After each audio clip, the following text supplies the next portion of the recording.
following broadcast is a presentation of iRacing Motorsport Simulations live on PTR-TV. We'd like to thank all of our partners for their support. He may get the run on the outside, off of the back straightaway. 26 at Hallmark, trying to go 3 wide, no one's with him. Talking and bobbing and weaving down the back straightaway, looking for a way around. The 5 machine trying to take a look underneath the 3 car. He's gonna dive in down to the bottom. A huge move down to the bottom of the racetrack. Back bumper. Can anything happen through the tri-oval? Walker Thomas to the inside. Here he comes to the outside. Side by side through the tri-oval. The 14, it's going to be a photo finish to the line. Who's going to get it? Walker Thomas. Machine coming out of turn number 4. Tiller looking to go 3 wide, almost 4 wide. He's going to try to look for a gap. Bobbing and weaving for the lead down through the tri-oval. Photo finish. 2 by 2. The 65 gets the win.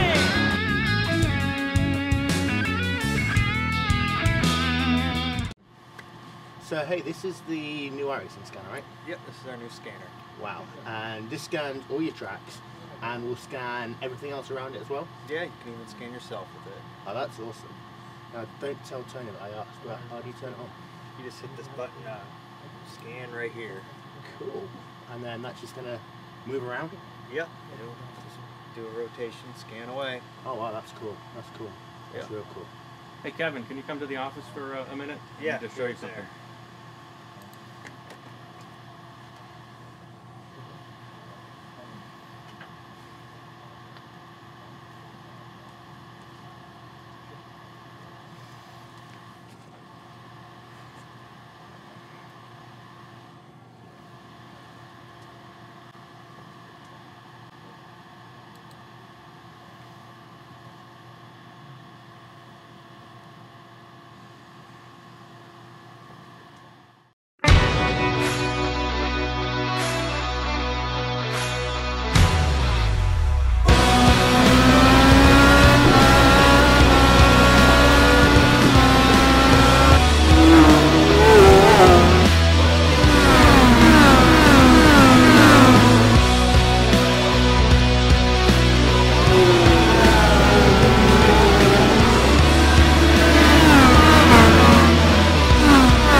Welcome, race fans, to PTR TV on LSRTV. Grab your Walkman, grab your Michael Jackson cassette, grab your bell-bottom jeans. It's Throwback Night. We're at Darlington Raceway for the ASRS Premier Cup Series by Twitchy Race Reports.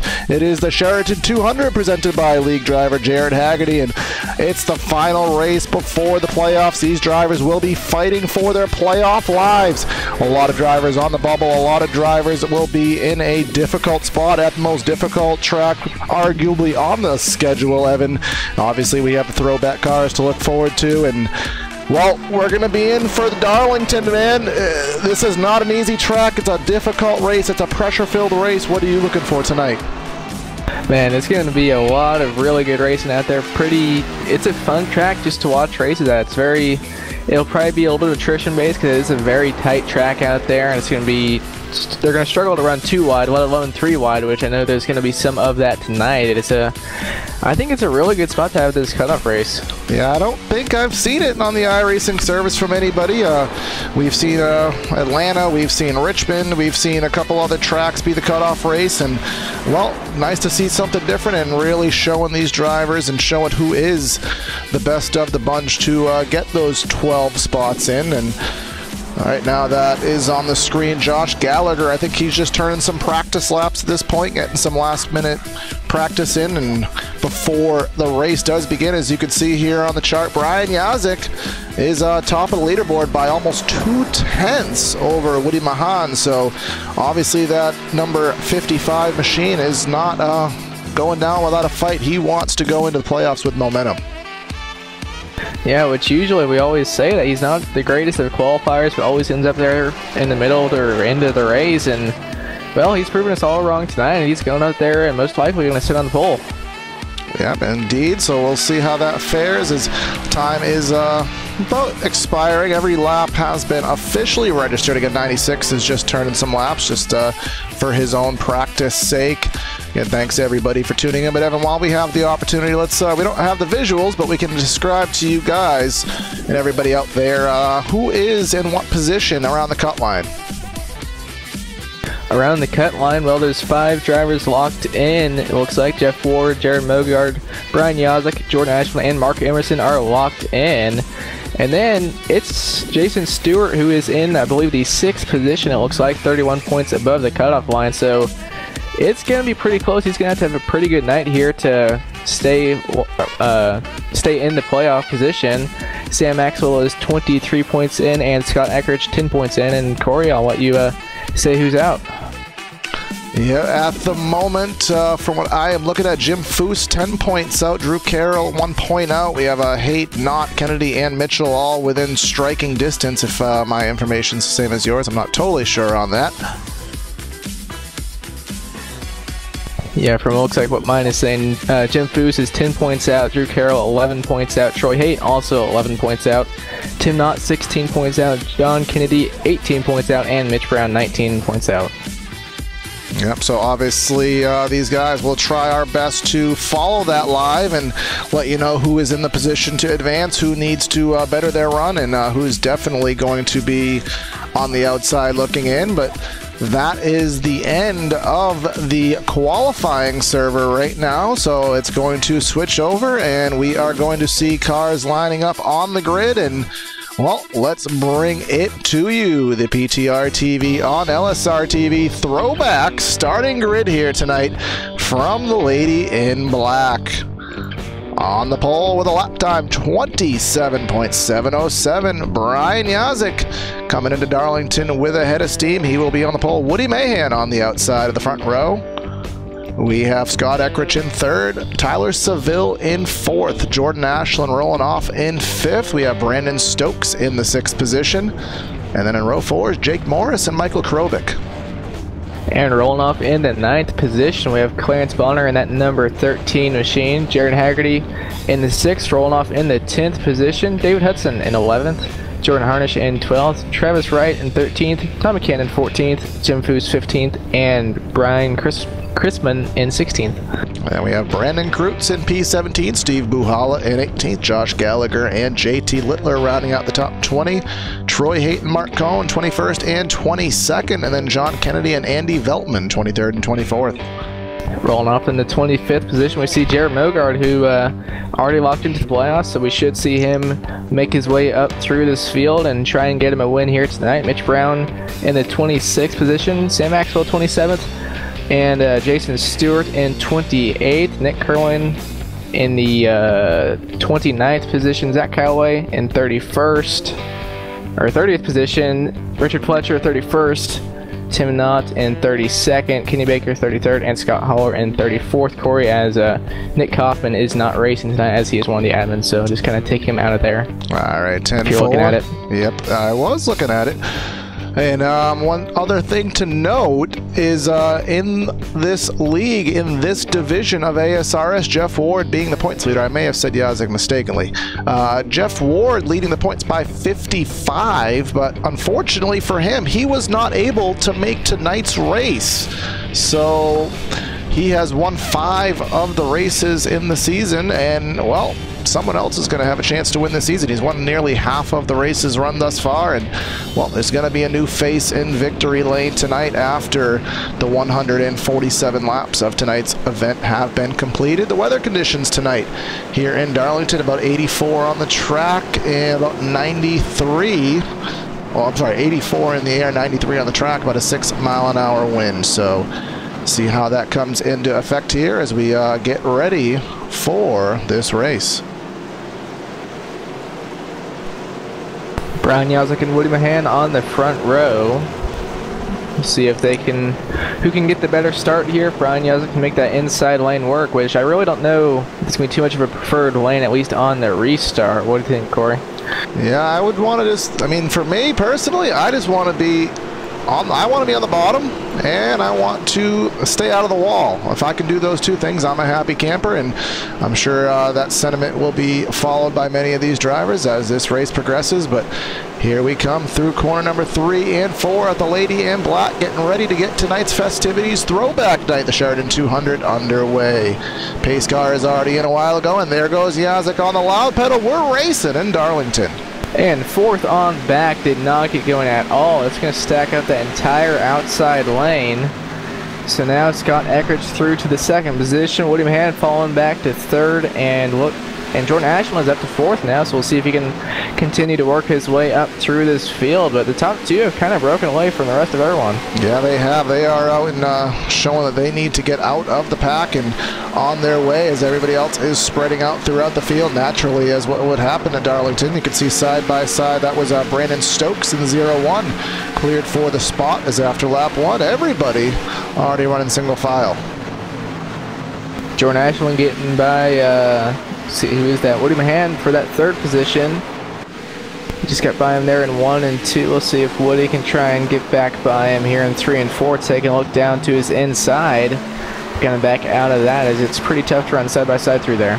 Yes, it is. And, well, big wiggle there from the 27 of Ashland. You can see him running that Jeremy Mayfield throwback scheme on that Ford Fusion. A little big wiggle off corner number 4 here, but he will get that thing situated nicely and continue on, as it does look like up front, Evan, that Eckrich is not dropping off the back bumper. Oh, we have someone spun around in the back of the pack.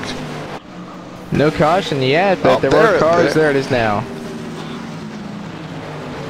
See, who was that? I saw the Hot Wheels car. Not sure who has that, but I do see the 76. Looks like that started with Jordan Harnish in that 44. That's where it all started.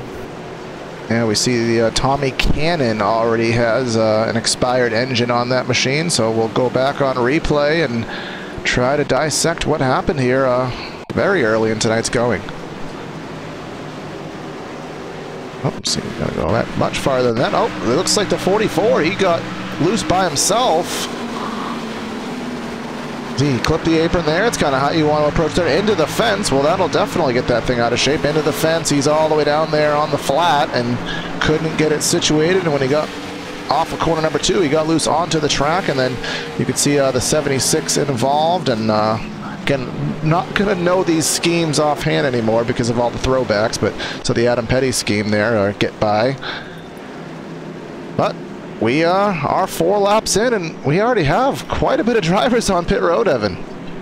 Yeah, looks like right now I see 3 guys staying out. Looks like Woody Mahan, Mark Cohn, and Andy Veltman, and actually also Zach Callaway staying out. But they're the 4 for the moment, which I think some of them will come down pit road here, just try and get some bonus points.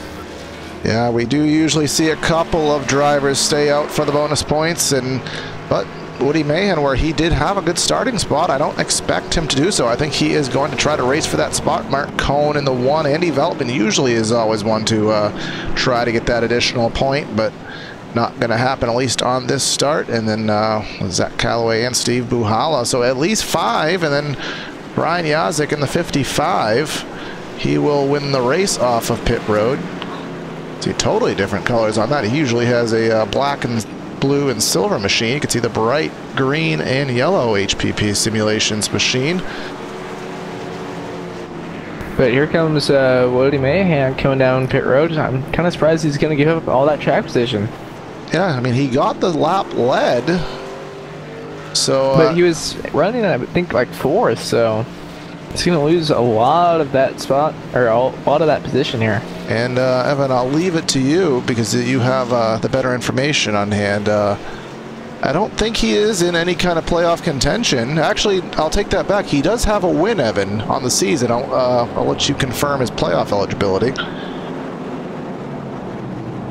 I do not see him as listed that he will be in the playoffs, so he must have missed too many races. So obviously, yeah, not quite sure what's going on. Maybe he doesn't. Again, we're not sure. So I mean, speculation is all we can offer. But Evan, I do remember reading, and we're in all the social media for the league and see what the drivers are discussing throughout the week in between races, and they were talking about this being a very difficult race, not just because it's Darlington and the Cup car, but the setup that is available this week is apparently it's not on the easier end of the spectrum. Yeah, I've already seen a lot of drivers out here struggling with just getting a little bit loose, or sometimes just getting tight, getting up into the wall, and that kicks the back end out. So this track, it's not easy with a good setup, and it makes it really hard when you have a bad setup that's tight or loose. It's just a very tough track.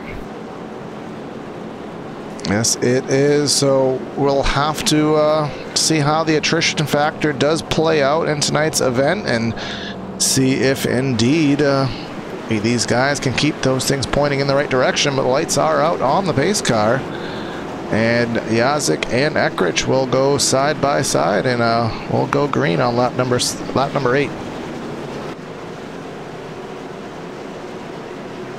Brian Yazik once again going to be leading this field back to the green. Scott Ekrich in second, Jordan Ashland third, Jake Morris in fourth, and Brandon Stokes the top 5. The rest of the top 10, Clarence Bonner, David Hudson, Michael Krobick, Jared Haggerty, and Travis Wright. Yep, so we'll see what happens here. That is the top 10, and we saw the 55 and the 70 get out to quite the gap there on that first start, and we'll see if they can duplicate that, or if 27 of Ashland and Jake Morris in the 36 can stay with them, and maybe we'll have a tighter battle up front. Let's see what's going to happen. The very early cut in the pit road for the pace car. Yazik has discretion to go at any time from now until the green flag. He will take it later in the restart zone, and there he is, pedaled to the floor, green flag, and 36 did not get going. Yeah, we saw that in the last, or the initial start, that just fourth on back did not get going, and once again happened on this restart. Into the fence is the 36 again. He's dropping. Yeah, he's dropping way back now. Yeah, not sure what is the case with him, if he's just not maybe having the pace he thought he had. Someone hard into the fence off it too. That is the Adam Petty machine. I'm not, again, positive on the names. Apologies, folks, with the different schemes. Don't have these drivers down pat anymore, so we're going to have to figure that out the hard way. But first lap of the restart has completed, and Yazik out to about a 0.3 of a second lead. Ekrich in second. We have there Ashland, Hudson, and Haggerty, the top 5. Be interested to see if Ekrich can kind of reel Yazik back in and maybe try and make a move. It did look like he was a little bit faster under that last run, and you can see it here. He is starting to close in just a little bit. You can see he just had a really good run there through 3 and 4, closed in about a 10th or so there. We'll see. It looks like he was over a 10th quicker, so at this pace, he's going to get to him and probably get by him. Yeah, but this is early in the run, and we know Yazik's style is a 70 nearly in the fence. We know Yazik's style is 1-2, save his stuff and prevail later in the run. So this is early in the run. I don't expect Yazik to put up much of a fight. And I do expect at least this race to have a green flag flare as we do spread out. So we'll see how much of a fight he does put on and if the 70 is able to get by. But some racing going on a little bit further back. We have Troy Haight in the number 28. He has cleared the number 36 of Jake Morris, who is under fire from Brandon Kreutz running in the top 10. Wow, never thought we'd have to say that. Brandon Kreutz in the top 10. He's having a great run tonight. And in defense of our PTR TV Conrad there, he has had absolutely abysmal luck in this series, both truck and cup. So hopefully he can put 147 laps together and pull out a good result as he continues to run in the 8th position. But up front, Ekrich has cut even further into the gap. He is within mere feet of the back bumper Yazik. And he's going to try to make a move, but it's going to be hard to at this track. It's hard to pass, hard to run side by side, especially on the exit of turn 2. That's probably the trickiest spot to run side by side through. So he's going to have to try and he's going to have to get a run through 1 and 2 and then try and get underneath him or on his outside through 3 and 4. That's going to be probably the best place to pass. Yeah, my guess would be, my bet would be to, well, have the leader pull the Yazik's going to let him go. That's the easiest way to get by him. Yeah, have the leader just relinquish the position. That would be the best bet. I was going to say get the run off of 4, drag race down the front stretch, and you don't, at least in this machine. Sometimes you can, but not in the Cup car. Run side by side, and the guy on the outside usually has to relinquish that position.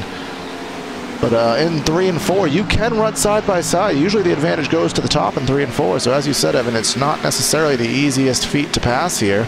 As we try to get you some action on the racetrack right now, we have, let's see, Brian Crispin in 13th, Jim Foose in his throwback, I believe, if memory serves. That is a throwback all the way back to his NASCAR 2003 era. What is that? That is a throwback to, I believe, when he raced in the NASCAR Weekly Series. So that's one of his real-life cars, I believe. Oh, actually, there you go. I know he was posting earlier about his old simulation success. But no, you are actually right on that, Evan. That is actually that is clicking on me now. That is a throwback to his actual first ever real-world race car. So he's running in 14th now, and now the mystery is out. The Adam Petty car is Nick Curling. I've referenced him a couple times. Now I know who it is.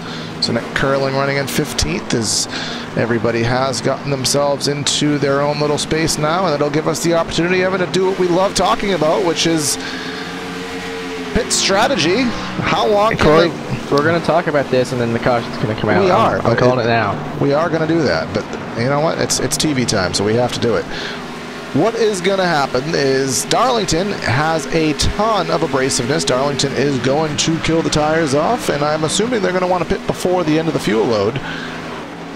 And the question is, when are those laps going to be? Because it does look like we have green flag flare to this race going on. Brian Yazek has already fallen off 0.7 of a second in just 12 laps. So they can probably go about, what, 45, 50 laps, but they're only going to want to go about 30 or so. Yeah, I think they can go up closer to the end of about 60 to 70 on fuel, but again on the tire end, I think 40 is more of the maximum. Because you can already see here from Scott Eckrich that he already will come into some serious lap traffic, probably within about 10 laps, and we've seen in the past in various races, especially our coverage last night at Bristol Motor Speedway, how much lap traffic can really throw a dynamic in the race.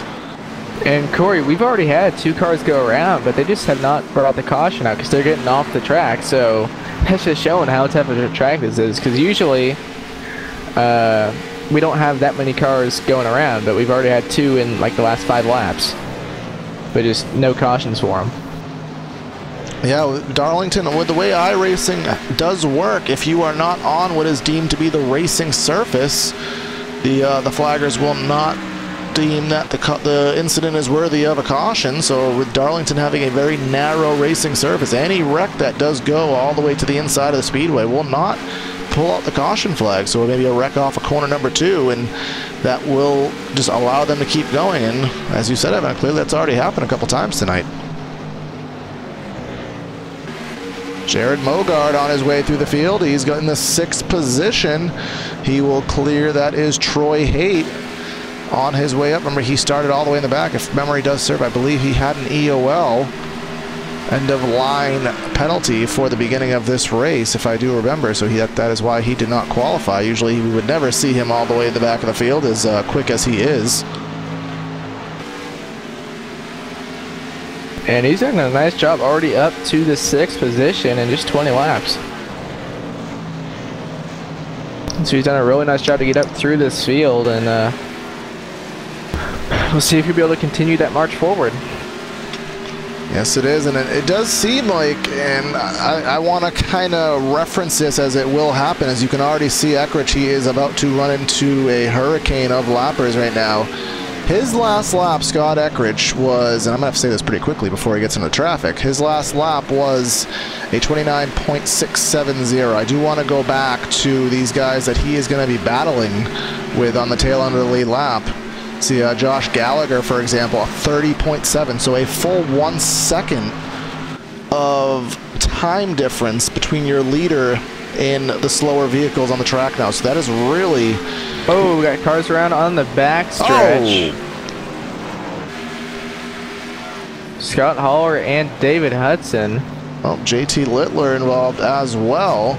No caution, though. Again, Evan, that's what you say about Darlington and having a really, really big racing service. It does not throw out the caution very quickly. That one really sucked for David Hudson. He was running in third position, and just a lap car, I believe, got in the wall, got loose, and that's going to take him out of having a chance to win tonight. Yeah, Yazik had just got by, and then the 5 and the 75 hard into the inside wall there as we watch it on replay. But as we said, all is clean and green on the speedway, and not clean, but it's all green. Yes, we'll add that asterisk to it. Eckrich out to a 2-second advantage now over Brian Yazik, and the lap time difference between them. Yazik was 0.3 of a second faster last time. I'm not sure if there was any... Last time Eckrich was drifting in out of turn 4, so that's probably what cost him those 0.3. Oh, and someone right behind... John Kennedy. Yeah, big wiggle. Slide out of saw 4. that from the long shot there off of 4. But it does definitely make it known, Evan, that the tires are starting to fade, and it is really starting to make these drivers turn more in from a race perspective, a race mindset. They are just mainly going all at it from a survival perspective right now. And caution out. Trying to see what it is. Jordan Harnish in the 44, slow on the start-finish straight away, so we'll go back and try to figure out what happened to him. So that started with the 52 of Brian Chrisman. Oh yeah, there was a big checkup there on the front straightaway, and you said it was the 52, Evan. Yes. All right, so we'll oh, yep, there it is, most certainly. Now we can have a better view of that from the chopper cam. And coming through 3 and 4, the 41 machine of Tim Knott took a look to the inside, but before that happened, Crispin just got loose and right into harm's way, but everyone did do a good job to evade him, and we are under another caution flag, and as expected, pit road is quite the busy place.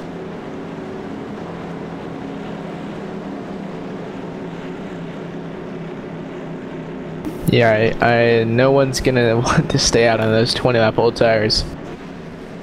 Yeah, so it's going to be all about making sure that you just get into your pit box smoothly, making sure you get the necessary work done to your car, and just continue on without incident. Very long, very narrow pit road here at Darlington, so see if everybody is able to navigate it safely and have their work done. Left side's up on both of your leaders. There goes Eckrich. There goes Yazik from the P1 spot.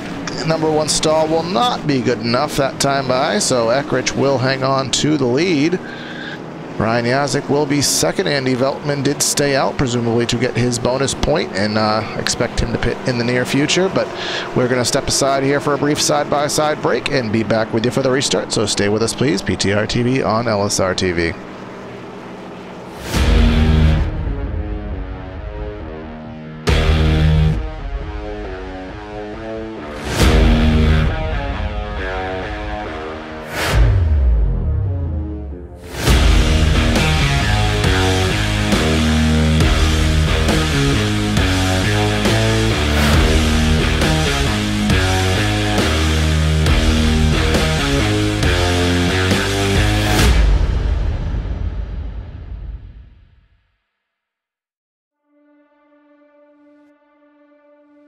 When I was 16 years old, I was working in a Goodyear tire store, and my boss actually built an old dirt car, street stock Monte Carlo.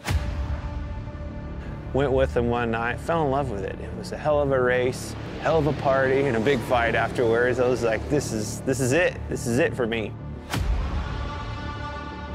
It wasn't long after that, I was driving an old 78 Camaro out of the weeds at that guy's farm. We pulled that thing out and made a race car out of it, and away we went.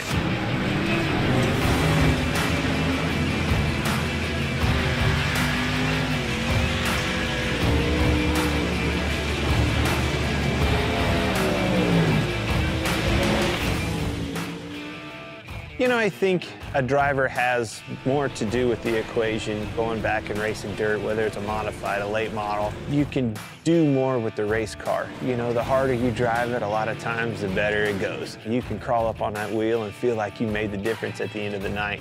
Asphalt car, you can't overdrive them. Well, that was the first thing that I had to learn right off the bat is, oh my gosh, I've got to discipline myself, not overdrive this thing, and that's how you get the most out of it. Truth be told, communicating the right information to your crew and your crew chief so they can do their job and make their appropriate adjustments for you to go faster and do your job is probably 90% of the game in our world. I've always loved late models. You know, my dream was to be a late model driver driving for a living across the country like Darryl. And welcome back to PTR TV on LSRTV. Throwback night here at Darlington for the Sheraton 200, sponsored by league driver Jared Haggerty. We are getting ready for a restart here after a quick caution flag after a wreck on the front straightaway, and leaders are the same order as they were before. Scott Eckrich and Brian Yazik, 1 and 2, and Evan, take it away. Coming through turns number 3 and 4 now. Pace car ducking down into pit lane. Now waiting for Scott Eckrich to get us back underway, and there he goes. We're back underway here at Darlington, and Brian Yazik, he got a really good restart there, almost able to hang right on his right rear quarter panel. Going to drop back a little bit now, but still a good restart there. Yes, it is, and will Yazik be able to stay with him? We know that Eckrich was out there. Yazik into the fence. That's not going to help causes. Haggerty into the fence behind him as well. Jared Mogard in the top 5 now. He's gotten all the way from the back to the front now, trying to hang on there. He has a 27 of Jordan Ashland right behind him. That is for the 4th and 5th spot, but up front with that contact by Yazik, already up to a half second is Eckrich. And we saw, at least early on, it looks like Eckrich was quite a bit quicker than Yazik, so we might see Eckrich pull away here.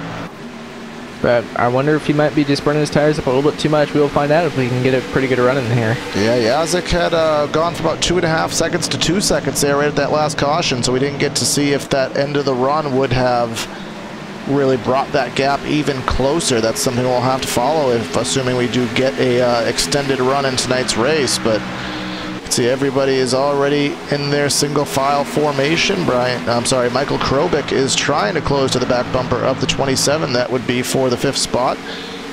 He has a run off of corner number 2. We'll get even closer to that number 27 down the back straightaway as they sail off into corner number 3. Krobik with he's got quite a bit of front end damage there on that Ford Fusion.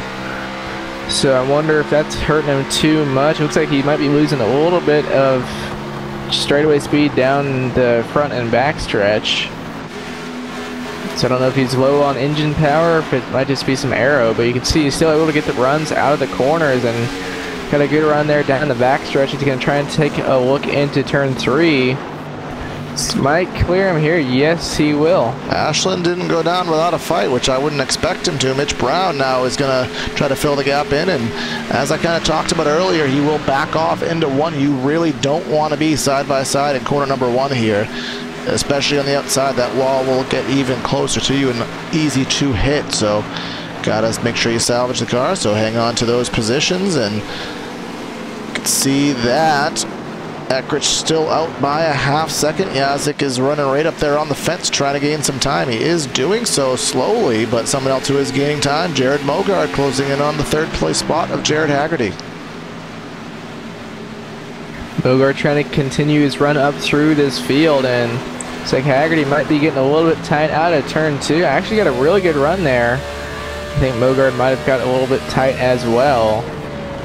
So we'll see if Mogard can get by this number 6, get in the 3rd position, and try and chase down our top 2. Yeah, Mogard trying to run that different line. Seemed he got a better run off corner number 4, and we'll see as we're on board with him still what he can do through 1 and 2. Clips that kind of that dotted line there to help the car turn, and then all the way to the bottom of the track off corner number 2. You can see Haggerty didn't get off of 2 at all that time. Opens up the door for the 00 to the inside, and Haggerty will relinquish the spot, giving it to Mogard, who is now up to the 3rd spot. Be interested to see if he does have anything for those guys in front of him. We'll see this next lap, what the lap times were. or will be. Yeah, we'll pull up the top 10 graphic here, and you can see that Eckrich a full 10th faster than Brian Yazik. Brian Yazik nearly a 10th faster than third place Jared Mogard, but now that Mogard is in clear real estate, we'll see if, well, we won't see because caution is on the speedway. Travis Wright in the 10 and the Jeff Gordon throwback. Backwards against the back straightaway fence, and we'll go back and see what happened to him. He is running right behind Jim Foose, is the number 10 of Travis Wright. He's going to come off corner number 2 and slightest contact with the fence, and oh my god, that was reminiscent of Steve Park in 2001 with that impact to the inside wall. And I know what he did because it's happened to me many times at many different tracks. You can see here where the safer barrier ends. It's that little transition between the safer barrier being at its full, you know, its full width all the way back to the concrete wall. It really, if you nail it incorrectly, it will do that, just that to the car. If you nail it incorrectly. Well, you know what I mean. If you do I guess, I mean, that is correct, or that is... It may not be the most grammatically correct way to say it, but it makes sense. Which is real. Well, that's all we need. As Jim Foose, if you nail it incorrectly. Jim Foose will stay on the speedway, presumably, and he was scored as the leader, so the bonus point for that number 42 machine. I do have my accurate standings up right now. So Jim Foose, he was 10 points behind the cutoff, and trying to see drivers who are ahead of him if he has any potential to gain spots. Jason Stewart has the biggest buffer of 31 points, and given that there's only 30, there's only about 4. Yeah, there's only actually 34 cars and say 28 still running, 27 still running. Yeah, so that'll effectively lock in Jason Stewart unofficially. He will not be able to lose enough points. Jim Foose has Scott Eckrich to overcome, as well as Sam Maxwell. So Eckrich is going to have a serious wreck, and Jim Foose will have to get it a top 10. I think that's going to be his saving grace. And who we have? Where is Sam Maxwell right now? Looks like he is 17th. I do remember him posting, though, on a forum that he did calculate that if Sam Maxwell does finish 17th or better, that he will be locked in under any circumstance. So, well, he's doing exactly that on the bottom end of it, but it is technically enough at the moment, as we are still closing in on 100 laps to go in tonight's race. So still quite the distance remaining, and the field is dwindling. Jim Foose did come back down pit road there, which I really don't know about that call, because he's been back in around 23rd now, and he was in 9th before staying out to lead that or take that bonus point. He must be under the assumption of more cautions, and maybe at the end of the race that bonus point could be the difference, and maybe he does have enough time in his mind to get back there. So we'll see how that is and if that is the case, but doesn't appear, Evan, at least from what we've seen, and I think we've gone about maybe 15, 18 lap runs, something on those lines as the longest, maybe even not that long, can't quite remember, but haven't really seen a long run, moral of the story, so we don't know if Eckrich is burning his stuff off or if he's just genuinely that much faster overall. Well, we did see towards the end of one of those runs that Yazik did kind of start to close in on him. So Eckrich might have been just burning his tires up a little bit too much and allowing Yazik on the longer run to kind of close in on him. But at least for the moment, we haven't been able to really have a real good long run. We will at some point, because just with how this track works out, it's going to get spread out at some point. Yeah, and we didn't get to catch whatever happened to him, but we were talking about Brandon Kreutz and his poor luck. He did get involved in one of the wrecks and is already in the hauler for the race. So again, that 93 cannot catch a break here. I believe he was going around the 52, and the 52 got up into the wall and just got into his right rear. So once again, just the bad luck for Brandon. Yep, Tuesday nights are not his cup of tea at the moment, but again, maybe that'll change next week. But we're getting ready for yet another restart here at Darlington. Top two, well, they're the same top two we've had all night, and Jared Mogard is in third. That's the highest he's been on a restart. Can he pounce and take advantage of this restart? We'll see what happens as the green flag's in the air and everyone's on the accelerator. Haggerty got about a car length lead there over Brian Yazek. Now it's about 2 car lengths as they enter turns number 1 and 2. Let's see if he can make that very top lane work, but it looks like he will since everyone is running up there and already starting to pull away from that 55 of Yazek. Well, we have someone on the fence at the end of the field. I'm not sure if it's going to cause a caution. I did see that white machine of Jake Morris, hard contact, but he did keep the car going in the right direction, so we will stay under green flag conditions. But Eckrich right up against the fence. Obviously at Darlington, you want to be right up against that fence as close as you can get, and well, they're not taking any chances, not using any kind of safety of any amount. They are right up against that wall. They're getting those Darlington stripes, I'm assuming. Yeah, you can already see on the right side of Eckrich's car that it is a little bit bent up, so, and as well it looks like on Yazek's as well, so it's a very hard track to stay out of the wall. Yeah, that's why in the real world they will talk about, I think that was, who was that behind Mogard? I think that was Haggerty. He was, if he wasn't in it, he was very close to it. But in the real world, they will talk about adding more padding, more roll, more you know, tubes to the roll bars to strengthen that right side up, kind of expecting that contact and making sure the cars can survive it.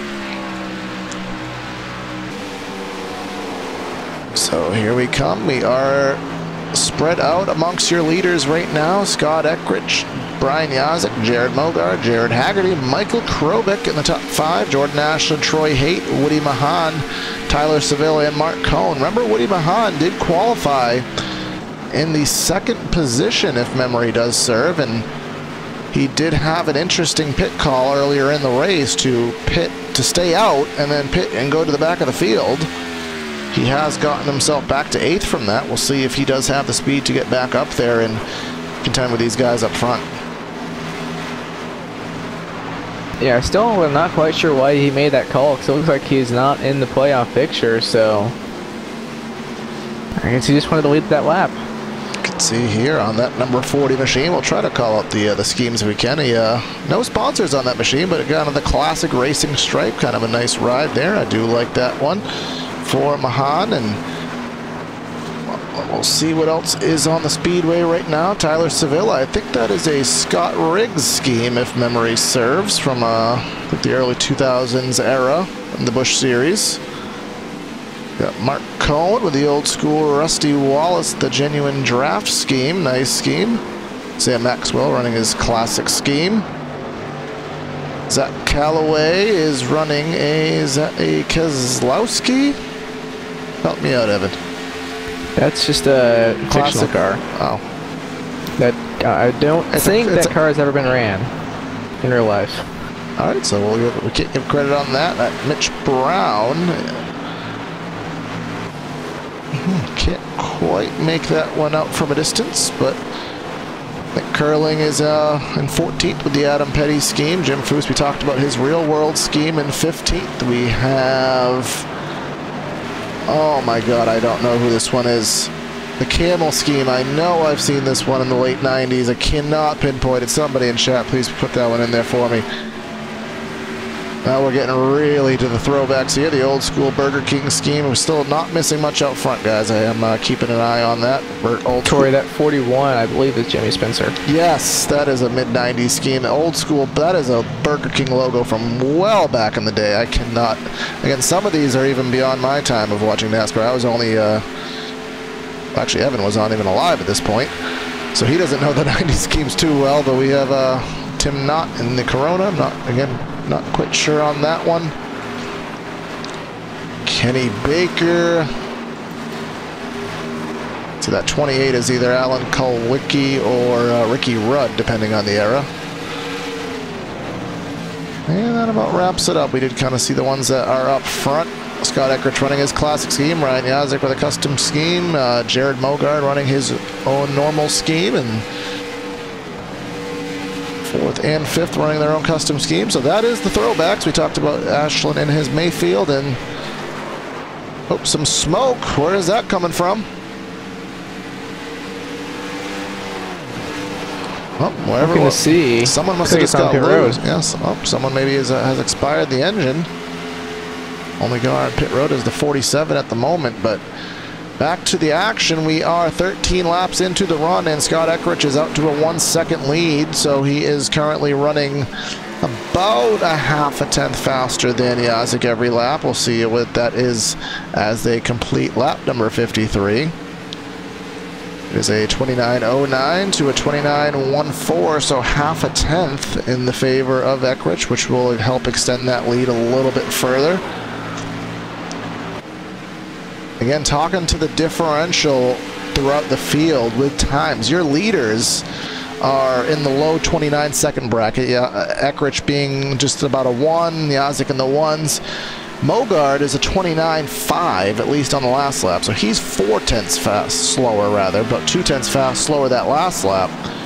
But as we go throughout the field, we go from drivers in the 29.4s, 29.7s, a couple drivers in the 29.30s. So really, with the skill required at Darlington, Evan, we really are kind of seeing the times really show which drivers are made up of well, the skill to run Darlington. Yeah, and I don't know if I've even ever ran a Cup car here at Darlington, so I can't really talk about that too much. But I know Xfinity car, that track scares me whenever I run there. I always feel like I'm going to hit the wall. And just add another, what is it, 200 horsepower, I think, with the tapered spacer these days. What they have is an Xfinity, and obviously we know how the car does drive here with the wheel spin and having to keep that thing on a knife's edge, it feels like. So it is definitely not an easy feat. It will take a lot of practice. It'll take a lot of skill, natural knack for the car. I know I can run about 20 laps here before I start to fall off. When then I fall off, I end up hitting the wall every lap. So, but Eckrich is pretty much not making any mistakes. He's doing exactly what he needs to do. He is on the playoff bubble technically, but not really showing any signs of concern, as he is the class of the field by far.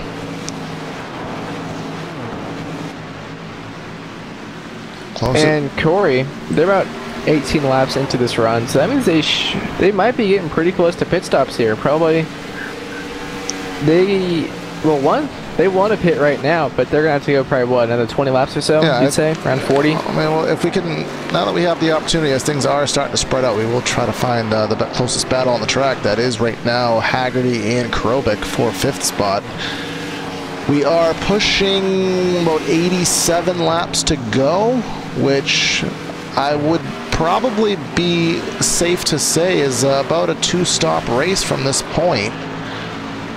At least I would probably play it as a 2-stop race. We'll see if they do try to stretch it all the way to a 1-stopper, but maybe pit on 20 more laps on lap 79, and then maybe around lap 110, take it to the end. But that's, of course, on the stretch assumption that this is going to go green the whole entire duration. They could probably 1-stop it if they went another 30 laps or so. That would be a 50-lap run, which is not out of the, actually about 30 laps from here. That'd be almost a 60-lap run to the end. I don't want to do that, that's for damn sure. So, but it is going to be mathematically possible, maybe for a driver to, pull up the strategy of what's a better run, whether it's pitting the extra time or trying to save the tires. But with the differential in speed tonight, Evan, I really don't think, as Krobik will pass Haggerty for 4th, I really don't think tire strategies, other than maybe the top 2, I don't expect them to work just because of how spread out everybody is. I think when someone is on a certain strategy, when someone up front decides to pull the 2-stop strategy, or maybe they decide to pit, I really think that everyone is going to kind of morph onto that strategy, just because there's not going to be much to gain with the massive differential. But, as I say, I've been wrong, and I usually am, so that's why we have to stay tuned. Jordan Ashland in the 27, trying to close in on Troy Haight. That's a battle for 6th. They're separated by about 0.3 of a second as they head down the back straightaway into corner number 3. You can see a little bit different line. 27 had a later entry to the corner, running a little bit higher, tries to cut down on exit, seeing if that gains him some time. seemed to draw about even blood that last time by. We can see it looks like he's driving in a lot deeper into turn 1, gained maybe a half tenth or so there, but just got really close to that wall on 1 and 2 and lost the time through the center and exit, so that's going to allow Hate to pull away just a little bit there down the backstretch into turn 3 now. You can see once again Ashwin running that higher line in 3 and 4 right up against that wall, but it really is not working out for him. Yeah, I think he lost maybe half a car length off of 4 that last time by. The lap time actually, well, yeah, it was about a half tenth slower than Hate last time by. And it's hard to hear on the broadcast. Might be able to turn it up a little bit, but they are. He's really squealing the tires, and that is not going to help causes out. So. Does look like, though, that leader is starting to hit lap traffic. Yazik has gained just a little bit of time, as I think that's Josh Gallagher in the 96 that is to the inside of the track. This is not a good part of the track for Eckrich to catch traffic, and that slowed him up immensely, and look who's here. It's Brian Yazik. Yeah, that lap car of Josh Gallagher really checked up Scott and Eckrich. Eckrich just trying to be kind of safe and not pass him at the part where it's really dangerous to pass, and that really allowed Yazik to close in about over 6/10 of a second and there. Look at Yazik's sail in the corner number 1. He gained about 4 car lengths. I'm not sure if that is the 70s off his rhythm, or if maybe Eckrich was losing that time naturally to Yazik. We'll see what happens, but it's just a really difficult thing. And we talked about the speed differential and Yazik in the fence getting another stripe through 3 and 4. We talked about the speed differential between the fast guys, and I don't want to call them the slower guys, but you know, the guys at the tail end of the field, and it really can give those dangerous situations when the leaders do come up them, especially off of 2. Yeah, turn 2, it's hard to get out of that place when you're running single file, let alone when you're 2 wide with a lapper, or hopefully you're never 3 wide out of turn 2, but it's possible. Yeah, you can't, and it's not really, there's really no part on this track where you can change your line on the fly. Maybe you see something coming up, you can just merge up a lane. There's no real room. When you're committed to your lane, you're committed to your lane, and as you said, you really can't go 3 wide unless you're in a Skippy. We proved that in our league a couple weeks ago. But we're not in Skippies. These things are a lot faster. These things are a lot bigger. So, yeah, you need all that real estate there. And it does look like Eckrich is starting to pull out just by a little bit now, getting closer to about a 1 second gap over Yazik. Yeah, he was a little over 2/10 quicker last time by. It was Eckrich, so 29 laps into the run, I would kind of think that if Yazik was going to start to close in on speed, it would kind of start to happen right now.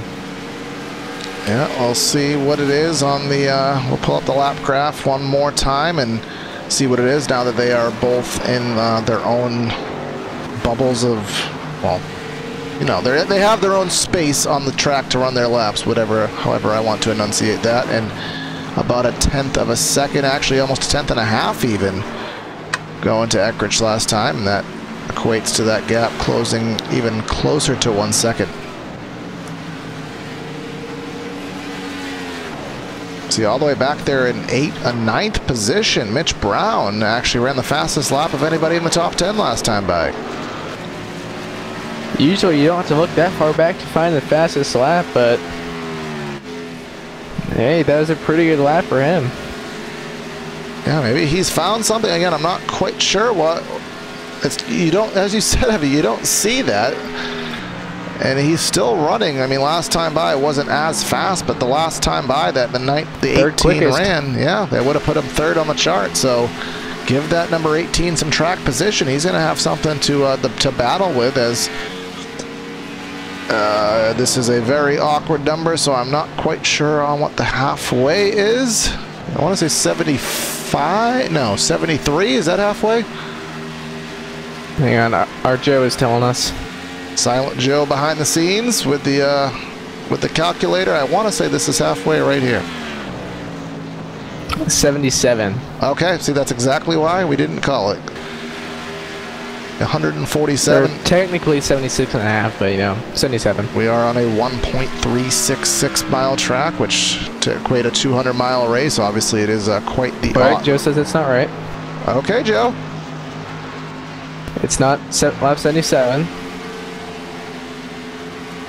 I want to say it's this lap right here. 74. Okay, so yes, Corey was close enough to being right. So now and we got Mitch Brown into the around. fence. Into the fence is the 70, but Mitch Brown, we were just talking about him. He is around and he's gone. He didn't have a. Please don't tell me he had a incident cap. Well, oh, hard into the fence there in turn 1 and 2, and I think he may have had an incident issue because I know Brandon Kreutz. That's why he got out of tonight's race. Into the turn 1 wall, he went down the track, corrected it, and hard right hook into the outside barrier, and the immediate disappearing right there would lead to the this league having a 13 incident limit on iRacing. Obviously, you hit a competitor, you hit a wall, you go off track, you accumulate incident points. You get a 13 of those via 1x, 2x, or 4x. You hit 13, and via the league rules, you are removed from the race, and it does appear that, unfortunately for a fast driver, Mitch Brown, some bad luck at Darlington has taken him out of the race. And that is going to end his playoff hopes, as he was about 19 points out of the top 8. Yeah, it was gonna be a stretch for him to get there anyways, but now that stretch is completely broken, and he will have to finish the season out and just do the best he can and get better for the 2019 campaign. But now that we are past halfway, let's give you the halfway summary. We have run 75 of the 147 on the books tonight. 5 lead changes, 3 cautions for 8 laps in tonight's race. And let's give you the, as I pull up every graphic here incidentally, let's give you the race rundown here and go through the field. Scott Eckrich has led 63 of the 77 on tonight's race. Brian Yazik for the pole sitter has led 11. He's running in 2nd. But Jared Mogard is running in 3rd. We have Jared Haggerty running in 4th. Troy Haight running in 5th. Jordan Ashland running in 6th. Sam Maxwell running in 7th. Mark Cohn running in 8th. Tyler Seville running in 9th. And then rounding out your top 10 is Nick Curling. Jim Foose running in 11th. Andy Veltman in 12th. Zach Calloway in the 13th position. Tim Knott in 14th. Jason Stewart in 15th. John Kennedy 16th. Josh Gallagher in the 17th position. Woody Mahan, who is currently on pit road making his pit stop, in the 18th position. And Michael Krobik, who just made his pit stop, now through to 18th, so that put Kenny Baker in 20th. And we're gonna kind of put a stop to the through the field, get back to it later, because we do have pit stops going on amongst drivers up front. Jared Mogard is on pit road. He's the highest runner. He was in 3rd in caution. Oh my goodness, that is the Number 2, Callaway. Jordan Ashland was just stuck on pit road, as it's gonna put these drivers in precarious positions. And Zach Callaway, you said, was the cause of the caution, Evan? Yeah, he went up and over, so big wreck on the backstretch. Saw that on the preview there. We'll see what it is on the PTR TV replay. Comes off corner number 2, 97 of Veltman in the wall. 2 follows him, and that reminds me of 1971 Richard Petty with that hard lick to the inside fence. And there's Woody Mahan and Scott Eckrich also just barely getting by there. Yeah, that was very reminiscent. If you aren't too familiar with NASCAR past, go look up Richard Petty's Darlington wreck. That looked eerily similar to that. But with that happening, there's technically 8 drivers scored on the lead lap now. Brian Yazik was on pit road as well. He's not in position for the free pass, though, so there's going to be a whole bunch of wave rounds now, which is going to give that 70 even more of a buffer over the guys he was competing with, as he is on pit road. And look at that gap he has to Troy Haight in 2nd on pit lane. Yeah, so Scott Eckrich is more than likely going to win the race off pit road. Probably will also get a little bit of the damage fixed, since he has such a big gap over Troy Haight. We are getting confirmation from YouTube chat. Mitch Brown did not have an incident limit. He essentially, I mean, you can correct me, I think he rage quitted out of it. which, given the fact that he had that serious incident, he was not going to get repaired and have any chance to make the chase and playoffs rather, and just chose to park it for the night. So that is what happened to the 18. Again, it stinks for him, especially as fast as he was, to have that happen. But again, Lady in Black just has another victim, as Andy Veltman being scored as the leader at the moment. Again, we expect him to make a pit stop, and that will give the lead back to Scott Eckridge. And we'll try to see how many drivers will be taking the wave around right now. See everybody on the racetrack that is in front of Veltman, which that will transfer over to everybody that is in front of Eckridge, will be getting their laps back. You can see that is 1, 2, 3, 4, 5, 6, about 8 drivers taking the wave around.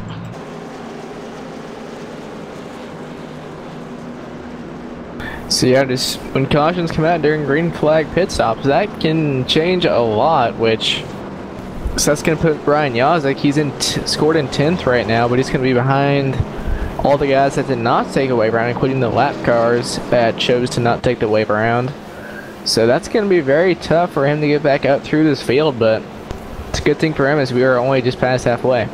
And that's just, again, when you short pit, that's always a chance you take when you short pit, is that you never know if a caution's going to come out, if you really need that green flag cycle to complete itself. Is it going to, or as that happen, is it really going to throw a wrench and make you battle from behind if that caution does come out? And obviously that is what happened, and it's going to give Eckridge a lot more breathing room right now, as the new top 5 is going to be Scott Eckridge, Troy Haight, Mark Cohn, Jim Foose, and Tim Knott. That is going to be the top 5 right now, and of those drivers, with all due respect, none of them have had anything for Eckridge, so Eckridge most likely is going to drive off into his own area code here and wait to see if Yazek's able to dig through. Yeah, he might be able to save a little bit of his tires here. Just, he shouldn't have to put up too much of a fight to stay ahead of these guys currently behind him, so he might be able to save his stuff for a little bit. So that is the one to go, and everybody ahead of your leader is speeding around the track as fast as they can to try to get back on the lead lap before we are going green. You can see Brian Yazek is already through 3 and 4, so I don't think they'll have a problem doing so as we exit corner number 2. Eckridge to the inside, Haight to the outside. We currently have, after wave rounds are all said and done, 15 on the lead lap, approximately. Well, in all reality, Evan, I think we still only have about 18 on the speedway right now. So this field is dwindling quite heavily, but we're getting ready for a restart, and take it away, sir. Coming through turns number 3 and 4, and now pace car pulling down onto pit road. Now waiting for Scott Eckridge to get us back underway. There he goes, and he gets a really good restart there over Troy Haight in that 28 machine. Mark Cohen is going to come through and hold on to that 3rd position. Yes, he is. The lead already a half second right out of the shotgun there into corner number 1. Pulls away all the way even further, 0.6 of a second over Haight, and we're just exiting corner number 2 on the first lap out. Everybody does get single file behind them. Troy Haight, Mark Cohen, Jim Foose all the way in the top 5 after all this is said and done. And here comes Sam Maxwell, highest he's been all race. So some drivers who have not been up there using this opportunity to have better runs come of it. Yazek is up to 8th, but there's a lot of lap cars in between him and Eckridge. Looks like 1, 2, 3, 4. Looks like about 4 or 5 lap cars in between him and the next position. Here he comes down the back straight with a mega run off of 2. It goes to the inside of it. That is Josh Gallagher in the 96 who's into the fence yet again. Jared Mogard is again Yazek into the fence. A big wiggle off of 4, trying to get it off the wall. Jared Mogard trying to follow him through. Both of them are in the same exact predicament right now, having to take the wave around, getting back to where they were before. 8th and 9th currently. Ahead of him, that is a 74 machine, JT Littler. He is off the lead lap. They'll go to the inside of him. They'll go to the inside of the 87 of Kenny Baker with a head of steam into 3. I believe now the next car that Yazek will have to get by is on the lead lap. No, actually, there is still one lap car in between him and the next car pole position. That is David Hudson at 75 is right behind John Kennedy. Which Hudson, he had some really good speed early on, but he's got a lot of damage here and got stuck a lap down, or actually he got stuck 9 laps down, but he still has pretty good speed. And it's hard to tell at this point how many drivers kind of got in their own instance and how many drivers kind of got, you know, put into a situation just due to what was in front of them and they couldn't avoid it. We've seen it happen on both ends of the spectrum where, there's just not a lot of room here at Darlington. If something happens in front of you, you're really just along for the ride. Maybe you have a little bit of room to navigate as John Kennedy to the inside of Tim Knott, but the run did not continue down the back straightaway. He'll fall back in line.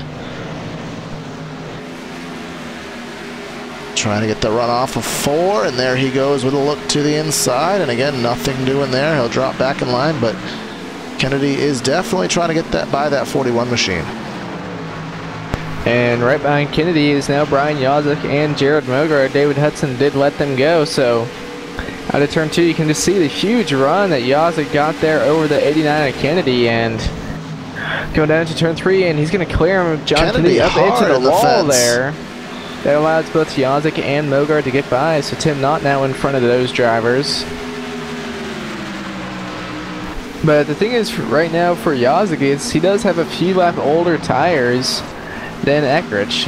Well, for Mogard and Yazek both, they got a few lap older tires than everyone in front of them.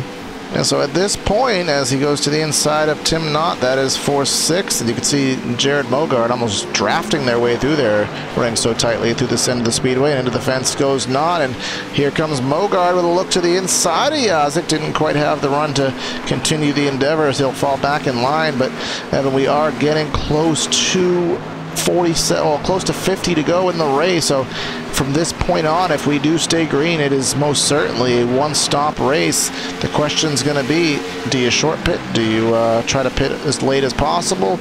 You never know if a caution's going to come out and pull off what happened last time you get again. Yeah, they're about 10 laps into this run and about 5 laps or so away from 50 to go, so probably another 25 laps or so.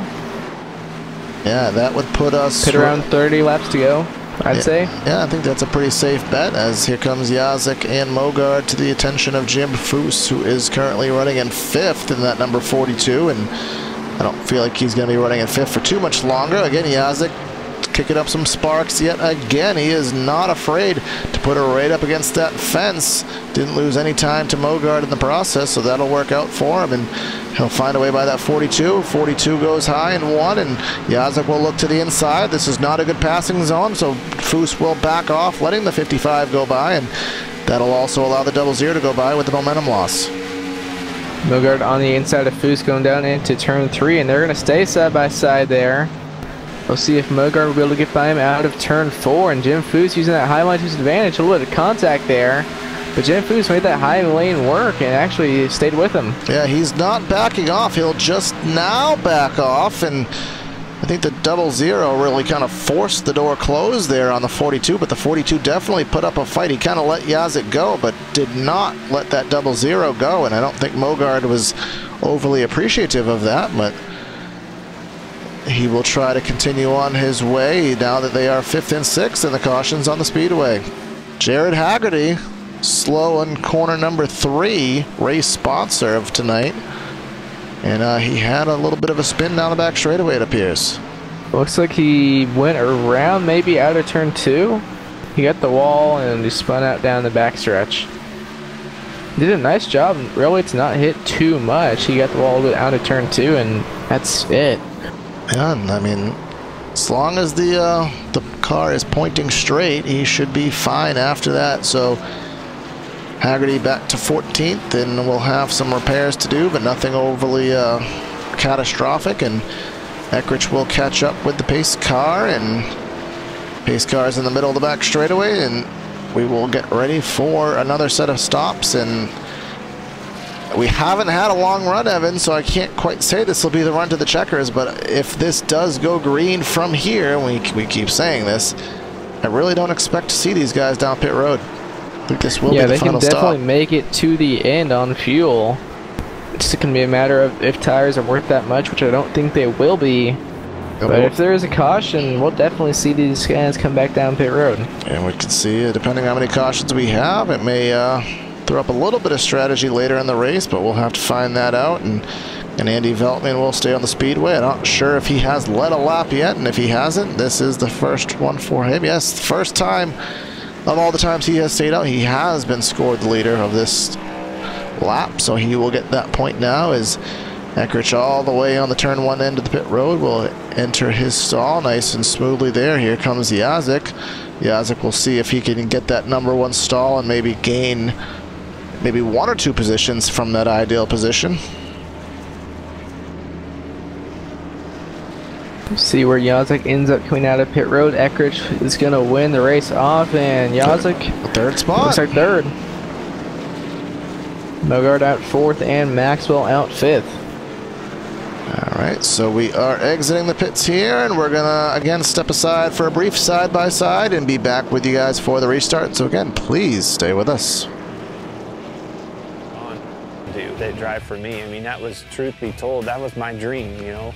I always wanted a semi. I always wanted a stacker trailer with 2 hot rods in it, and let's go racing. Let's take off with your buddies and go race and chase that dream. Never in a million years did I think it would turn into a Cup Series, and I actually have an opportunity to own 2, you know, dirt late model teams.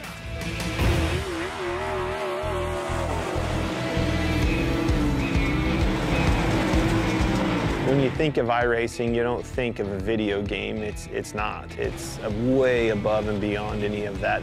You know, dirt racing changes so much. The track changes so much. Being able to capture that, to, you know, experience all those details that surround dirt racing and make dirt racing what it is what makes iRacing so cool, because they did nail all of that.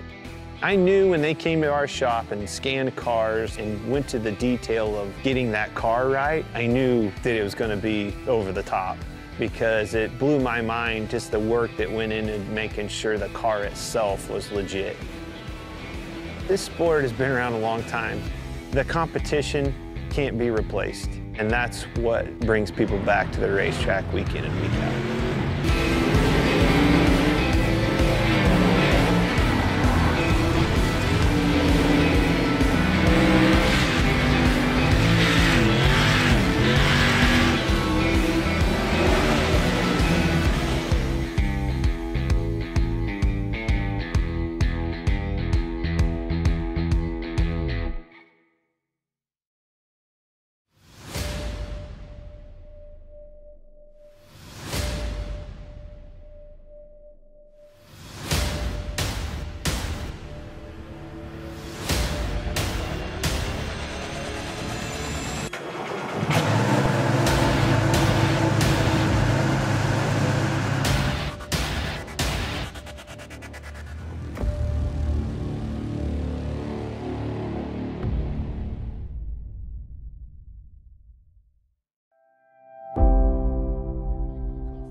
And welcome back to PTR TV on LSRTV, and we're going back to the green here. Pace car is in. Scott Eckrich back out front once again, and he's going to get us back underway, and there he goes. We're back underway here at Darlington.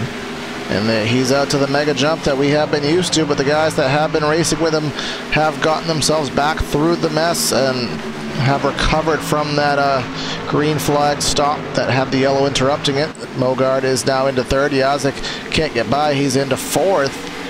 We'll see what they can do, but Eckrich has just been the money man tonight. I still don't think anybody can touch him.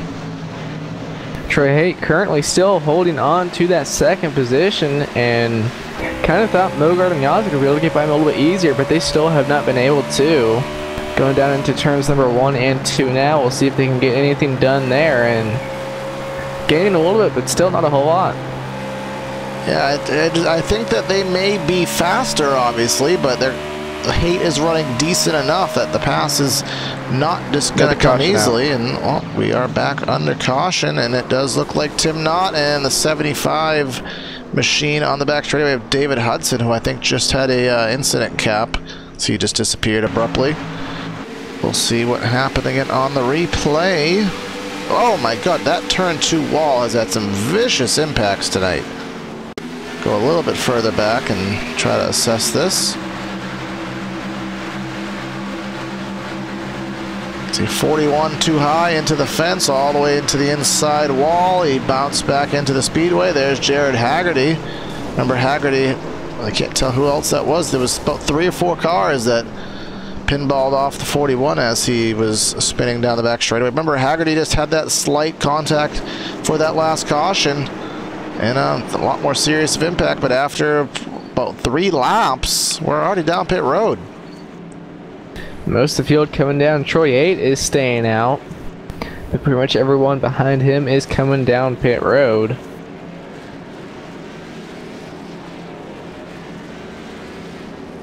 Yeah, that is quite the surprise. I mean, I know how important tires are, but 2 laps?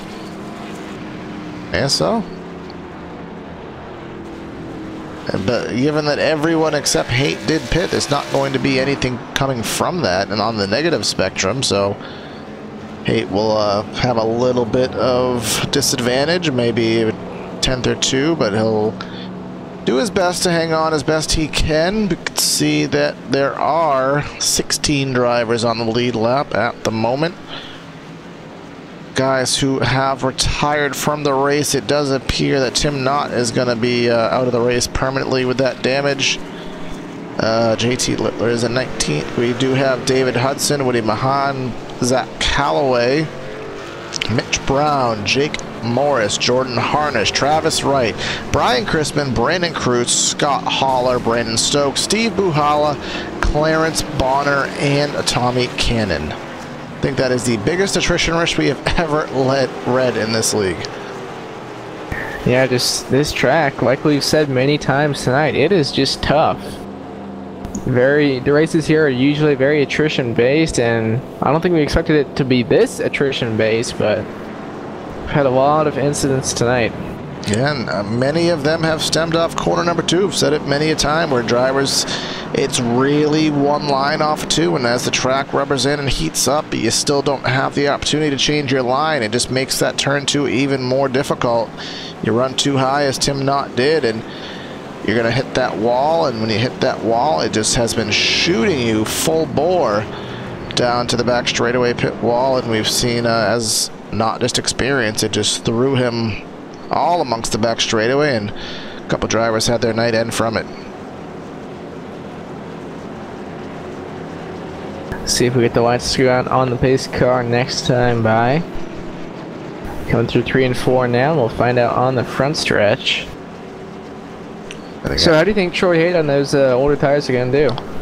Well, not very well, and I only say that because I think he does have decent speed. He was holding off the 2 guys behind him, Mogard and Yazik, but he's going to have 3 of them on better tires, so I think he'll probably fall back to about 7th or 8th.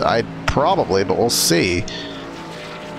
But we do have 1 to go, and again, this is the final race before the playoffs. The first race of the playoffs for the Cup Series will be at Las Vegas on September 18th, so you'll want to stay tuned for that. We do have the elimination style playoffs in play, and then the Truck Series will actually begin their playoffs on August 28th, so next Tuesday we will be on the road course, start first race of the playoffs at Mosport, and I know a lot of drivers aren't looking forward to that, especially in the playoffs, but they're going to have to bring their game because it's going to affect their championship. They're going to have good runs. A lot of the same drivers running in both divisions on Tuesdays, so that will be interesting, but we have 42 laps, and that will be interesting here at Darlington, so see what happens with Troy Haight on the older tires, with Scott Eckrich on the newer tires. Has been the dominant machine. Yazik and Mogard, pretty similar pace drivers in row 2. Krobik and Maxwell make up row 3. Pace car is in.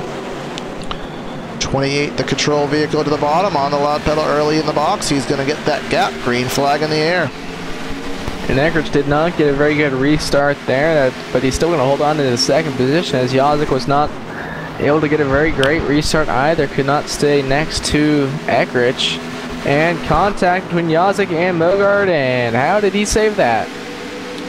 He's just that daggum good, I guess. 55. We'll go on replay and get that in just a moment, but Scott Eckridge already has taken the lead. To be expected on the fresher tires. We do have replay loading on the screen right now. You can see Mogard and Yazik in 1 and 2. They were door to door off of 2. Mogard kind of cut down. He had to make the exit. Yazik was there, and good save by Yazik. Does drop him back to 8th, but he does have that vehicle in one piece. Now Jared Mogard getting by Troy Haight. So now we'll be able to finally see if Mogard does have anything for Scott Eckridge, which no one really has tonight. Now, what are you thinking, Evan Black, if you are that 55 right now? Is that just a racing deal, or was that you probably shouldn't have been... Well, actually, I guess that's that matter. What driver is supposed to back off in corner number 2, the top or the bottom driver?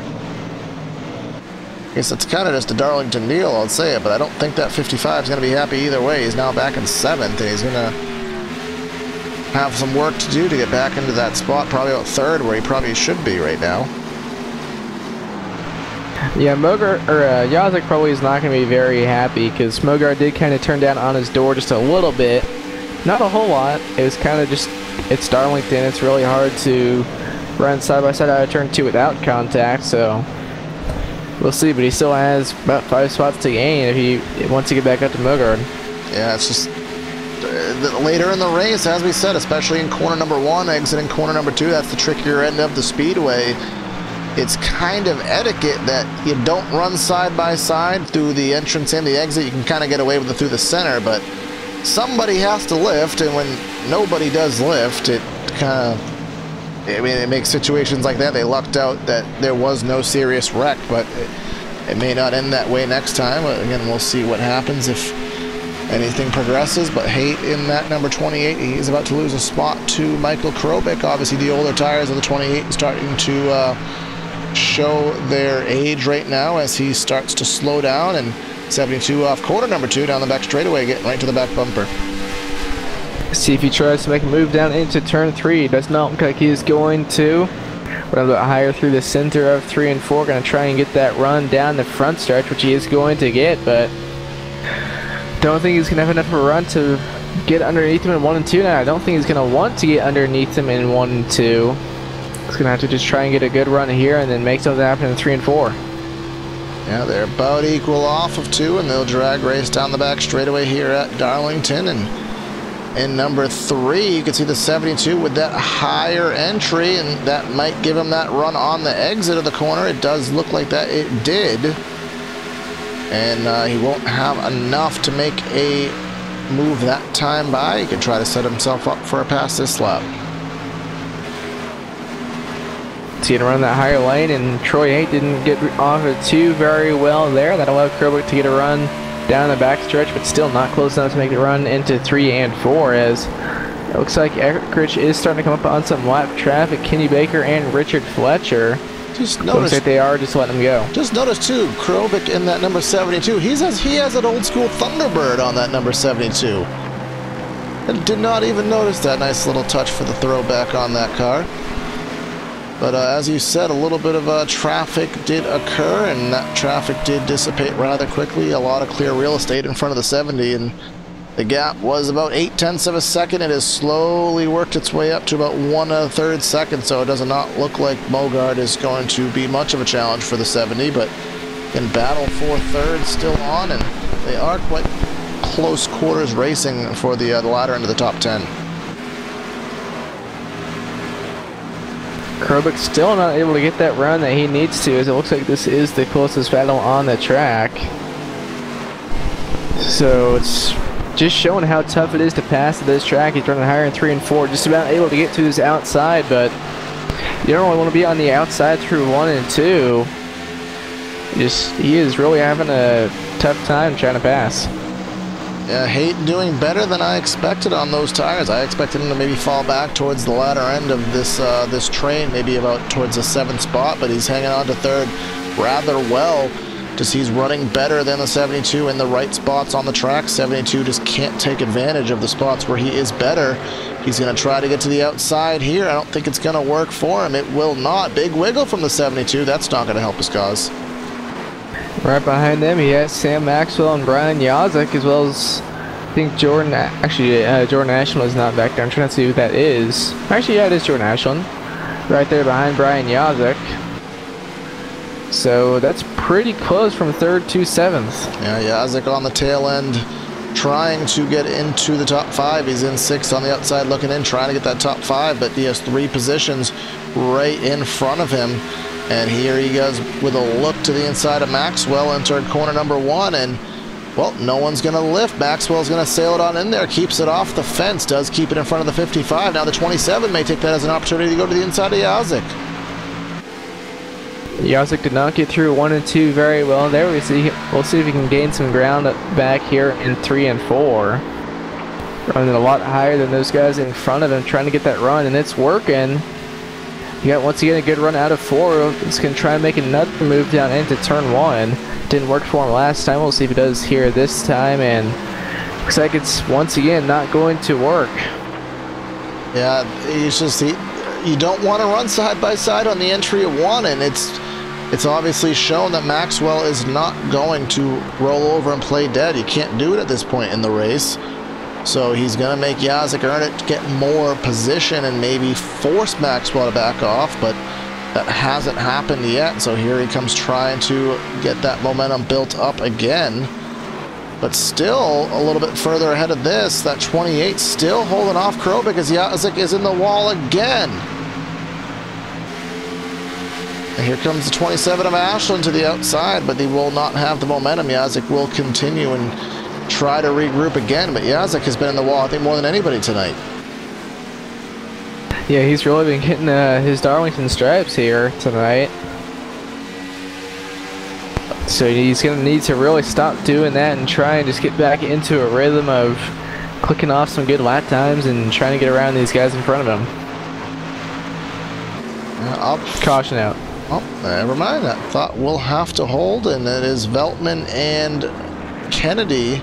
Looks like in the center of 1 and 2 having some issues. So again, we'll fire up the old replay and see what happened. Door to door in 1. Oh, Kennedy got the wall just on the straightaway there, and kind of that forced him down the track. I haven't seen that one before.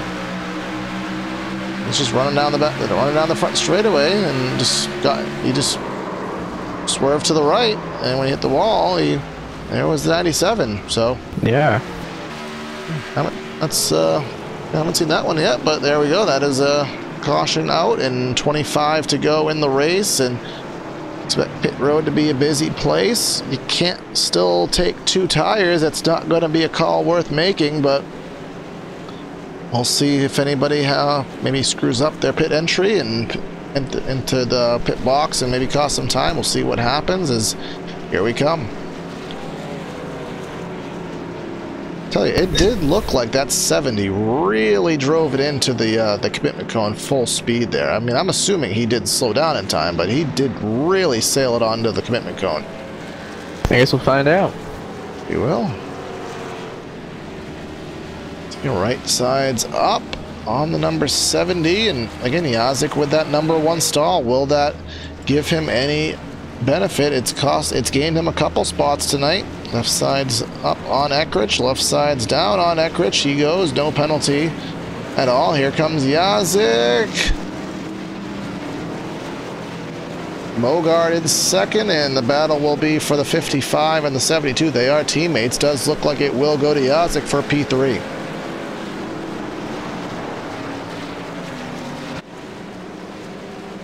So, Evan, this is typically the point in the race where we decide to take our pick, but I'm gonna kind of call a truce with you if you don't mind. You don't want to call your pick yet? No, I'm gonna say this because I know that unless one of us wants to go completely off kilter, that we're probably gonna pick the same driver. So I was going to drop the game tonight. No, we can keep it up. I'll let you go first, Corey. I'm going to pick Haggerty. I'm going to go with Yazik. I was boring last night, so... Actually, no, you were boring last night and picked the obvious choice, but I think we were both wrong last night, weren't we? Yeah, we were. So, again... So, did we just jinx Haggerty and Yazik? We'll find out. Well, Haggerty, I mean, this is a race where if you're Scott Haggerty, you led 105 out of 124 laps. If you lose this race, I mean, this is just one of the ones that you're not going to forget. You're going to sit there for at least a week after this, and you're just going to be doing your daily business. You're going to say, I cannot believe I blew that race. Yeah. I mean, I know from experience. Yeah. What was that? Majors, the Coke 600, was it?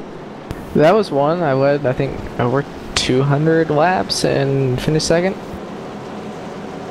Yep, and I know I had a very important race at Indianapolis. I led the whole race and made a horrible decision on 2 to go and cost myself the win. And it's 2 years later and I still think about it. So, sim racing world or real world, when you have something in your grasp and you lose it, it does not sit easy. And again, we're not trying to wish negative thoughts in the 70, but I mean, this is his race, and if something does happen, it's not going to be easy for him to swallow. But he does have some aggressive drivers behind him. We know Jared Mogard, if he sees a victory, he is going to go for it. If he can sniff it, he's going to go for it. And well, I think he can sniff it. Whether or not he can grab it or not is to be determined. Brian Yazik, if he can keep it out of the fence, he might have a fighting chance. Michael Krobik, again, you never know. Late at Darlington, and mistakes can happen rather easily. Anybody can get that Darlington stripe, can get them into the fence, can end their night. So do not count anybody out as we come down. It'll be 22, I believe, laps to go. This race starting to wind down now with Scott Haggerty, Jared Mogard the front row. Row 2, Brian Yazik, Michael Krobik. Row 3, Troy Haight and Sam Maxwell. Coming through turns number 3 and 4 now, waiting for the pace car to drop down on the pit road.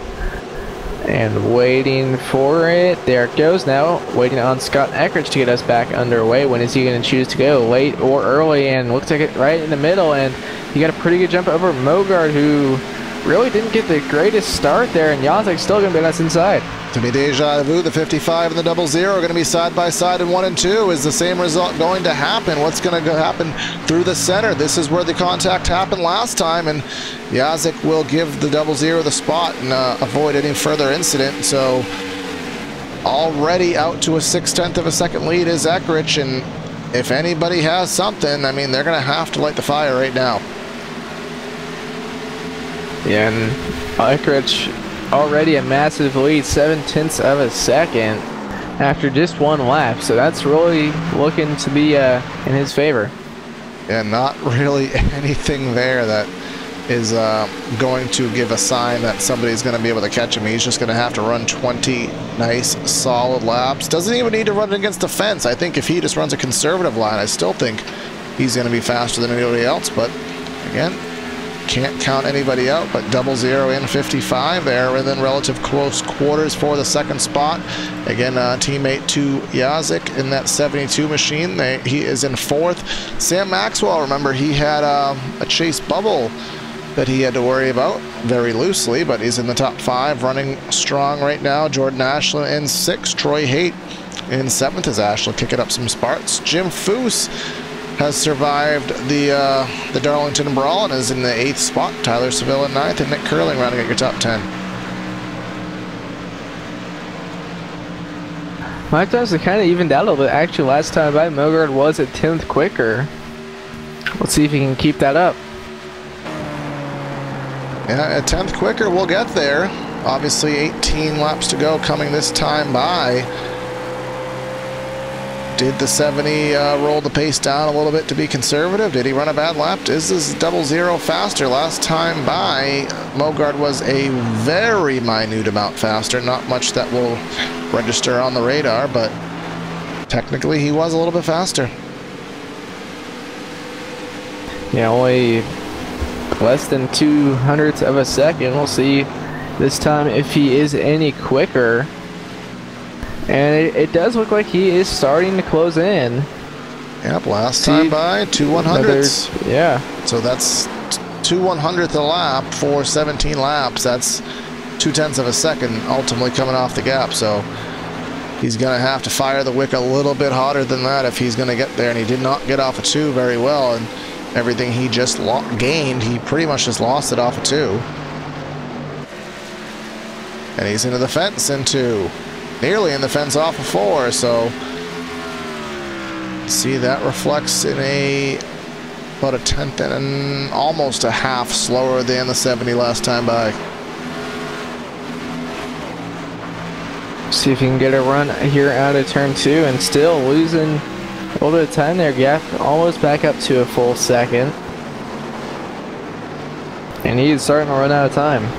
Yes, he is. And at what point, Evan, do you kind of, if you're Mogard, concede the win and just focus on preserving second? Never. Because he's locked into the playoffs. He has to go try and get it.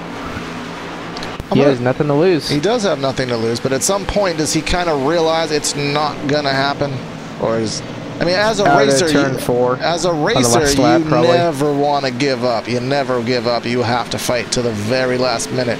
But at some point, you kind of have to just accept reality a little bit, and I think he's maybe at that point right now. A second back, 14 to go. I'm losing time every lap. Unless Eckrich just has something huge happen, I don't think Darlington's in the crown for this year for him. And for all we know, there could be a caution. Yep, and how many times have we jinxed people over the course of broadcasting? A lot. We have. Not on purpose, but it does happen, as we do have a position up for grabs. That is Krobik and Maxwell. Does look like Maxwell is trying to take that 72's position away and get up into 4th. They're pretty close quarters off of 2. Krobik all the way to the inside. Must have got loose. That'll give Maxwell a peek to the outside. Maxwell will get right to the back bumper. Try to cut it down low off of 4. Won't be able to do so. Now to turn 4 now. It looks like Maxwell did get a good enough run to take a look to his inside down into turn 1. He's going to drive in there deep and do a slider on him, and that actually did work quite well for Maxwell. Yeah, Krobik, again, they tried running side by side into 1, and we know how well that works. Well, it doesn't. That's how well it works. And the 72 into the fence. We'll go on board with him and see what happened. You can see as he's running all the way up there. Actually, he didn't get into the fence to the center of the turn, but you just can't carry speed up there trying to preserve that side by side, and Maxwell takes full advantage getting into the 4th spot.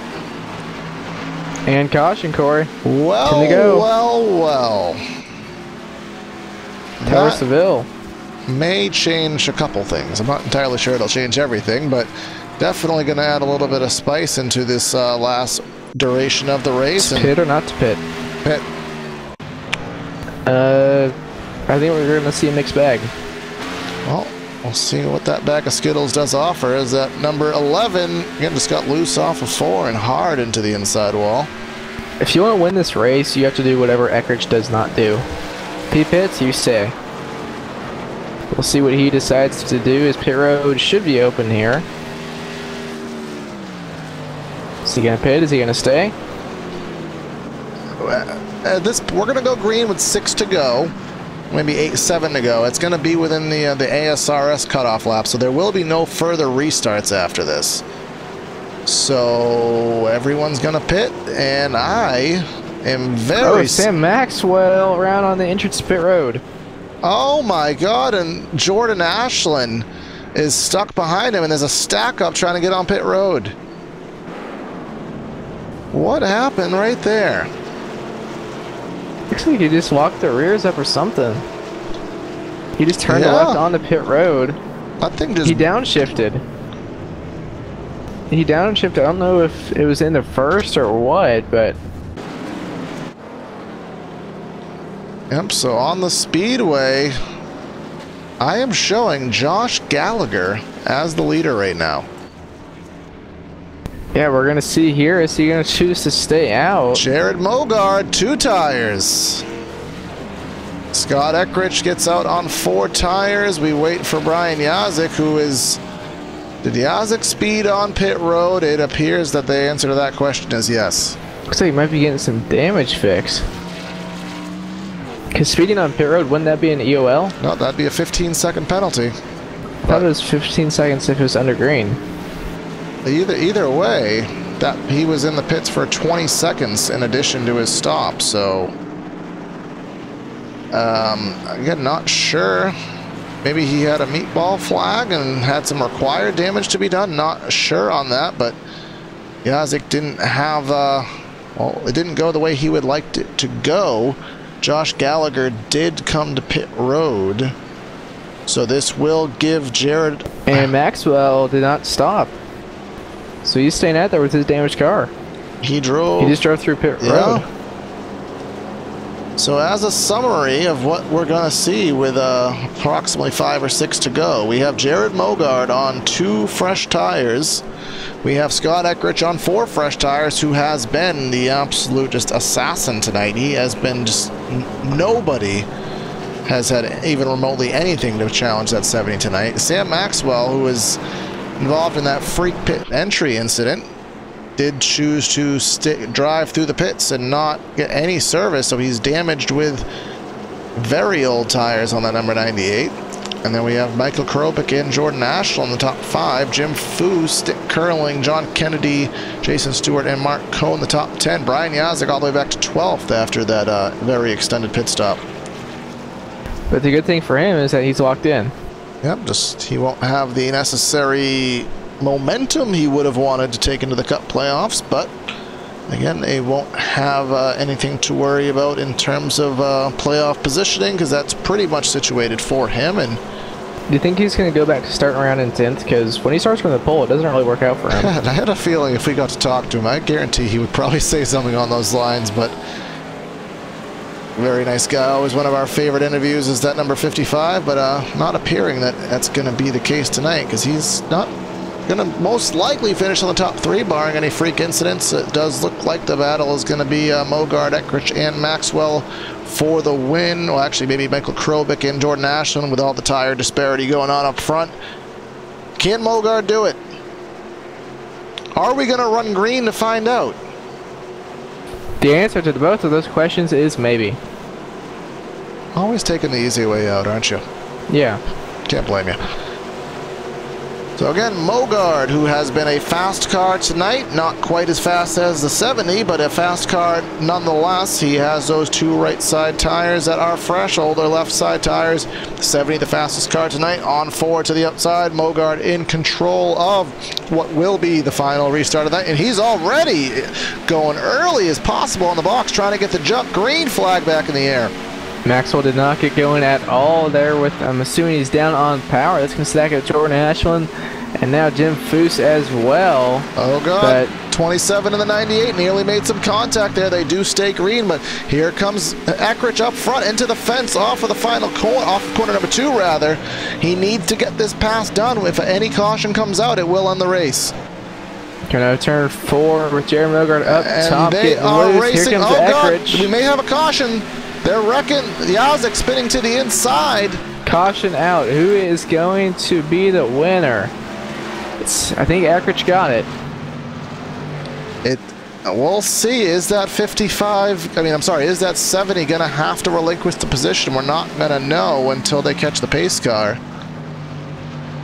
But they were door to door. I mean, Evan, you may be able to get a little bit of a better look at that and time it up with the caution flag. But I do think just hardly it will be the 70. Yes, Eckrich is still ahead of Mogard. I think he is going to be the leader and eventual winner of this race. And we'll try to go back, if we can, all the way to see what happened there off of, believe it to be 4. You could see they were all door to door there and side by side, and obviously side by side, row after row at Darlington's not usually going to end in a positive manner. The 89 into the fence, the 89 into the 1, 89 got into the 55, 89 looks like he had incident disqualification there, and Yazik with a slow spin to the inside, which usually wouldn't throw out a caution, but in that situation, it did, and we have yet to see the 00 go by the 70, so obviously the 70 is scored as the leader, and he will hang on as long as he can complete 3 more pace laps. He will hang on for the win, and that it did not come the way he wanted it to. He was very close to losing it, but he did hang on for it at the end. Yeah, it was very close. If that caution came out a second earlier, I think Mogard would have been the winner of this race. It was very close there. And again, that would have been the situation as we talked about the 70. He would have been sitting there and did nothing wrong. Just, it would have been that race that just got away from you, but luckily he made that pass and the scoring loops worked out in his favor, where it did score him as the leader for that incident. Well, actually at the time of the incident and at the time of the yellow, but we will come through 3 and 4. It's going to be 2 to go, and again, Evan, there are 12 drivers on the lead lap and approximately about 16 drivers left in the race, which, don't get me wrong, that is a lot of cars. A lot of leagues would love to have 16 cars on the track, but given the fact that we had 34 drivers on the track, having 16 finish the race, that is the lady in black is she was rather hungry tonight. Yeah, major race of attrition, biggest race of attrition I think I might have ever seen on iRacing, at least in a while. I mean, we've seen some plate races go haywire where, I mean, you're 3-4 wide, a wreck takes out 20 guys, you don't have a fast repair. We've seen that, but on a traditional speedway, if we can call Darlington a traditional speedway, but yeah, been in quite some time since we've seen the attrition we've seen, and the drivers who did manage to survive will have the positions to reflect that. The good runs, Jim Foose will come away with a top 5 here tonight. I think unofficially he's announced that after tonight, I think he is done racing the Cup car, as he will not make the playoffs. Maybe a one-off or 2 afterwards, so this could be the final Cup race for the league owner Jim Foose, but if that is the case, he'll have a good run to send out on. But coming around, this should be the white flag here. Coming around about 60 miles an hour. Would like to be going about 160 right now, but just with how this track is, it is very tough to run green.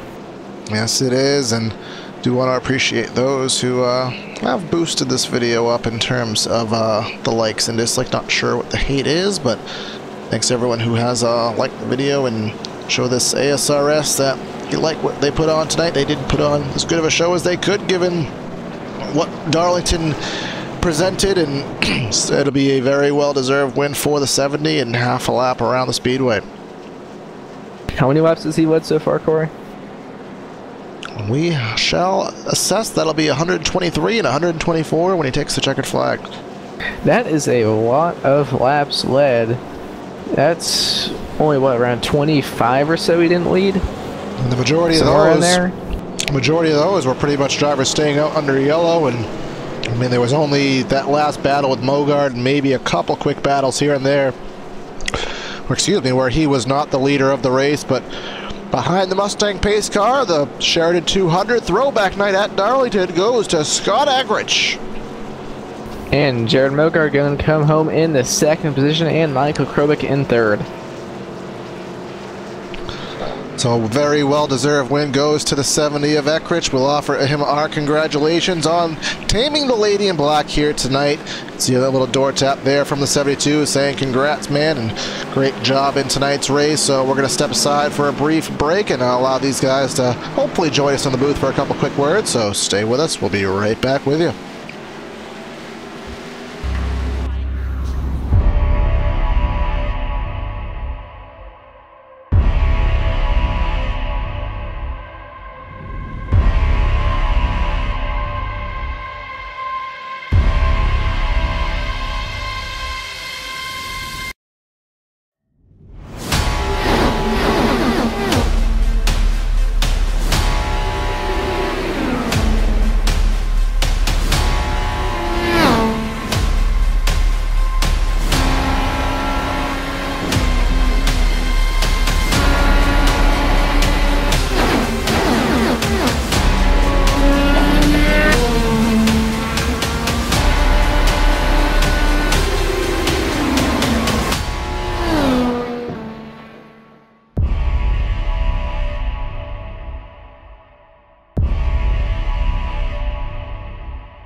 So hey, this is the new iRacing scanner, right? Yep, this is our new scanner.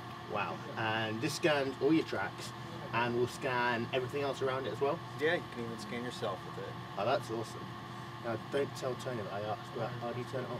You just hit this button, scan right here. Cool. And then that's just going to move around? Yep. It'll just do a rotation, scan away. Oh, wow, that's cool. That's cool. That's real cool. Hey Kevin, can you come to the office for a minute? Yeah, I need to show you something. there.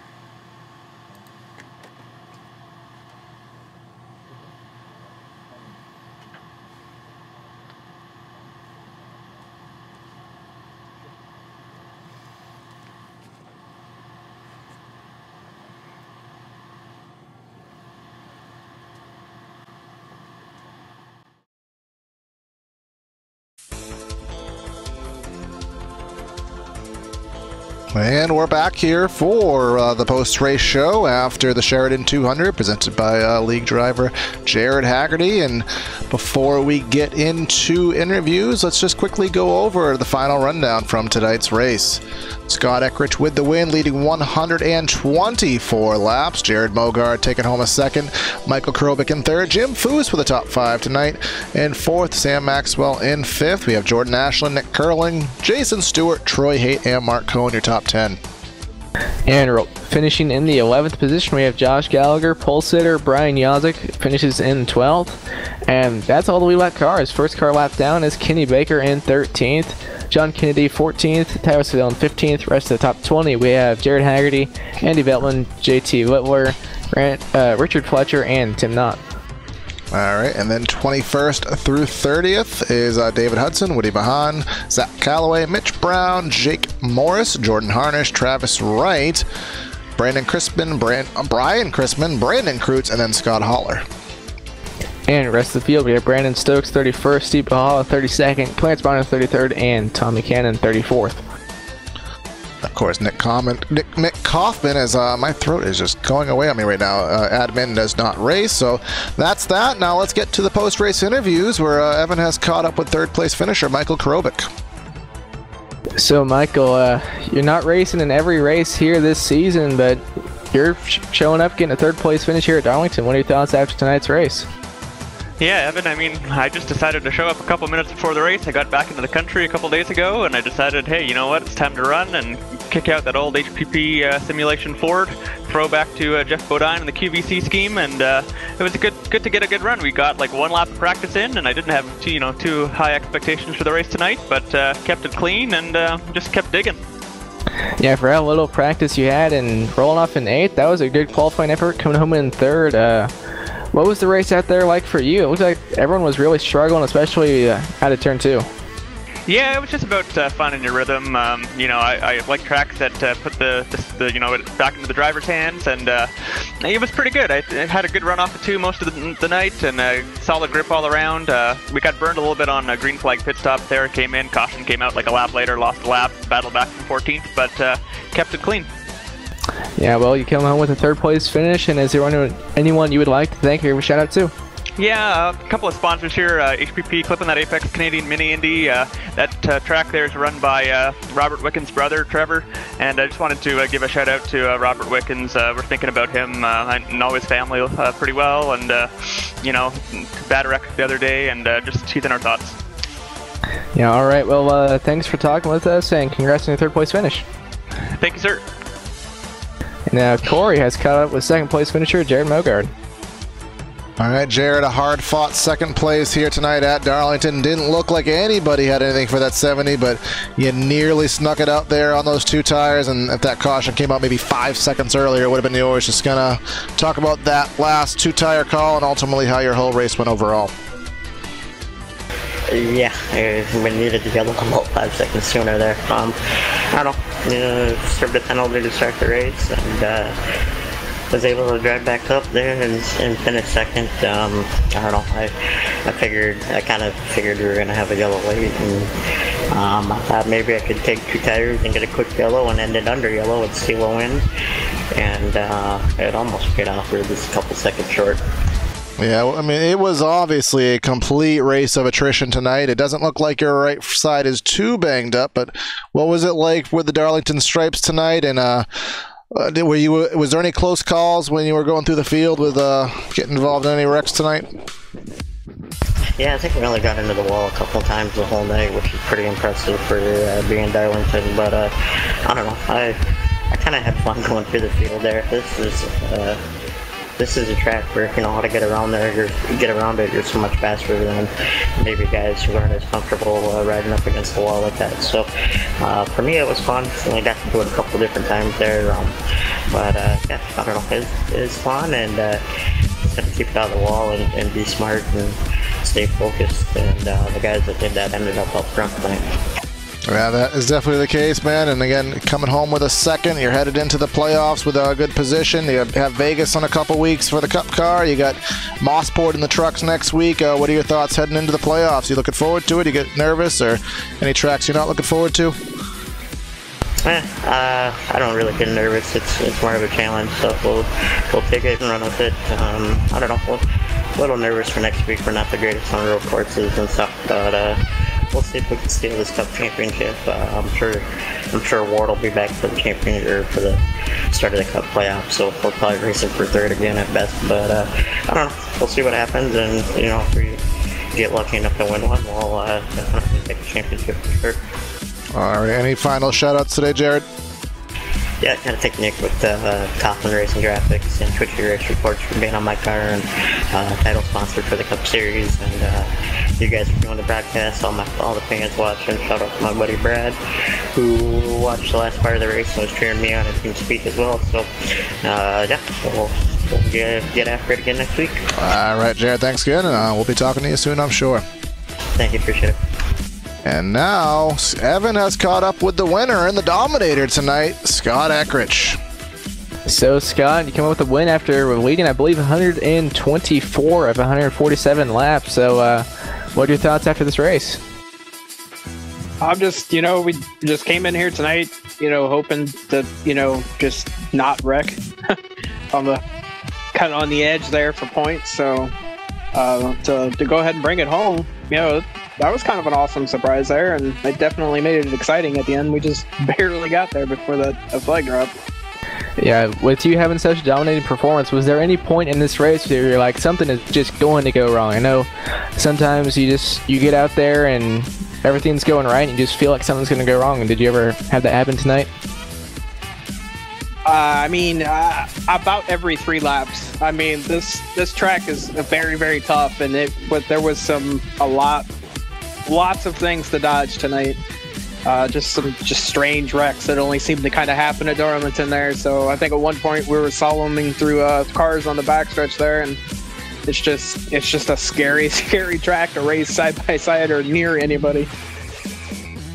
Yeah, like you said about points earlier, you're a little bit close coming in, but with that win, you did everything you needed to do to get into the playoffs. And with those coming up here in, I believe, about 3 or 4 weeks, are you looking forward to that? Do you feel like you're going to have a shot to go get that championship?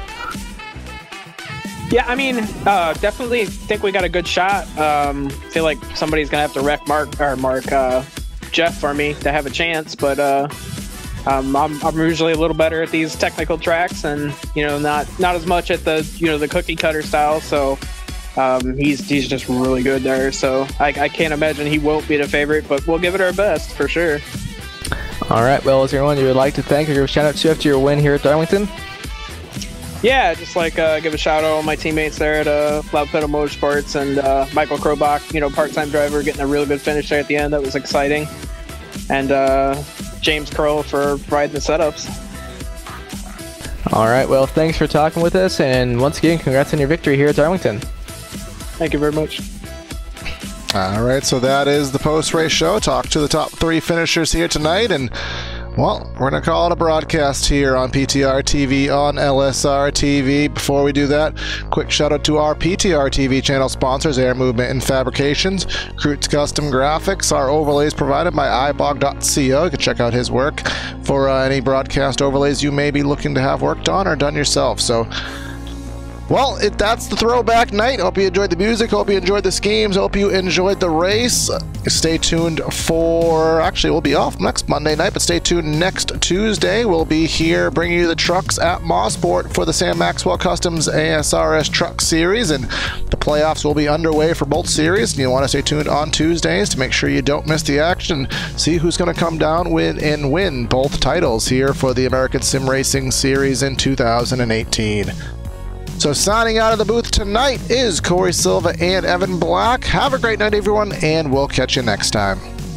Have a good night, and we'll see you next week when we're making some left and right turns.